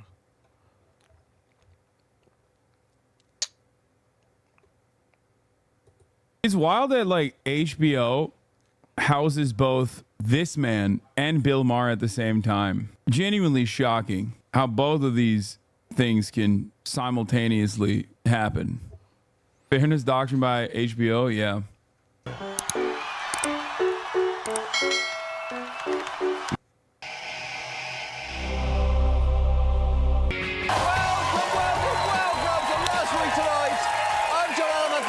So much for joining us. It has been very much a week. And obviously, we are going to get to the election in a minute. But if you've been consumed... Just want to tell Hassan you're welcome. Some smaller stories that got buried. You're freaking welcome. Like the headline, 43 monkeys remain on the run from South Carolina lab. CEO thinks they're having an adventure. Or the news that a message in a bottle had been found in an Ontario lake after 26 years. Or... the death of Elwood Edwards, the voice of AOL's Welcome and You've Got Mail notifications, who died just one day shy of his 75th birthday. He was, by all accounts, a very kind man, and his last words were fittingly, goodbye. Bit of fun! Bit of fun! We did cover the monkey story. Also, this joke was on SNL as well. Having a little bit of fun, aren't we? We're having a little taste of fun, and I hope you enjoyed that fun, because... the rest of this show is going to be about the fact that on Tuesday, Trump won re-election, which is, to put it mildly, not what I was personally hoping would happen. And honestly, in Trump's victory speech, he couldn't seem to believe it either. We overcame obstacles that nobody thought possible, and it is now clear that we've achieved the most incredible political thing. Look what happened. Is this crazy? Yeah, it is crazy. It's really f***ing crazy. He's basically one sentence away from saying, I mean, you guys saw what I did, right? And you still voted for this? That doesn't make any sense. And I know being a shambling verbal mess is part of Trump's brand, but it is still incredible to see an incoming president ad-lib a victory speech with the same energy as a best man who didn't realise he had to give a toast. What a beautiful day. What a beautiful... beauty. Today, my brother and his wife, today they did the thing. You all saw it. I thought my part was done with the bachelor party, to be honest, but here we go. Marriage is crazy, right? I didn't watch the whole thing. I only watched, I think I watched bits and pieces of it. Like, specifically the Democrats, right? Maybe? California has new reported cases of an aggressive monkeypox strain. 2025 is going to be our year. Please don't skip. It's crazy. Look, it has been a rough week, and if you are anything like me, first, as always, my deepest sympathies. But it's probably been hard to deal with anything other than this. The tiniest moments this week where the world was going on like nothing had happened could be suddenly enraging, whether it was a text from a relative inviting you to Thanksgiving, not now, Aunt Gwen, or an alert about a recipe for roast chicken, not now, New York Times, or Hello Kitty actually posting this word search on Twitter on Wednesday, asking followers, what are you looking forward to this month? Hey, Hello Kitty, not f***ing now. I would love to tell you what I'm looking forward to, but I cannot seem to find drinking my lights out and... who are struggling with manpower and weapons. Joining me now is the Heritage Foundation Vice President of National Security and Foreign Policy, Deputy National...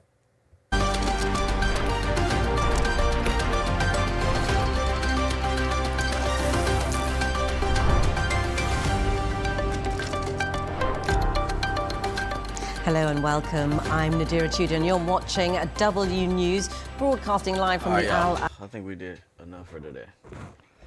I'm gonna take a nap. I'll be back in like an hour. I'm gonna take a shower and freaking take a nap, man. I'll be back in 2 hours. We'll do a whole bunch of other things. This wasn't a good stream, was it? It's ruined. My bad, chat. I'm ashamed to show my face, I'm not gonna lie. It wasn't the best stream.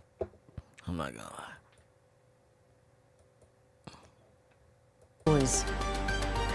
The United States gives Ukraine permission to use long-range weapons to strike deep into the heart of Russia, a day after the largest airstrike on Ukraine in almost 3 months. It's a significant shift for Joe Biden's current government, with a warning that the decision could lead to a potential World War III. Damn. Meanwhile, no word from President Putin yet, as Russian dignitaries imply the West's direct link with the conflict could lead to heightened confrontation.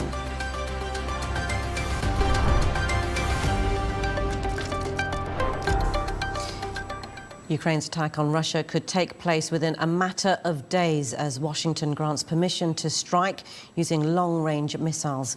It's thought Ukraine will initially concentrate on the Kursk region against both Russian and North Korean forces. For more on this, I'm joined by our correspondent, Megumi Lim, who's in Kyiv. Megumi, let's expand on what the New York Times is reporting. They're speculating that Ukraine will be likely to use US-supplied missiles against both Russian and potentially 11,000 North Korean troops in the Kursk region, according to Ukrainian officials. Tell us more.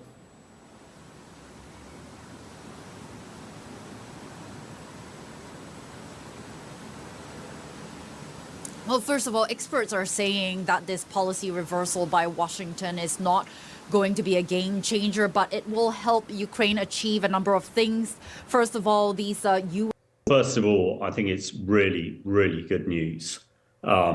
It sort of illustrates one of the challenges that us military people and politicians have.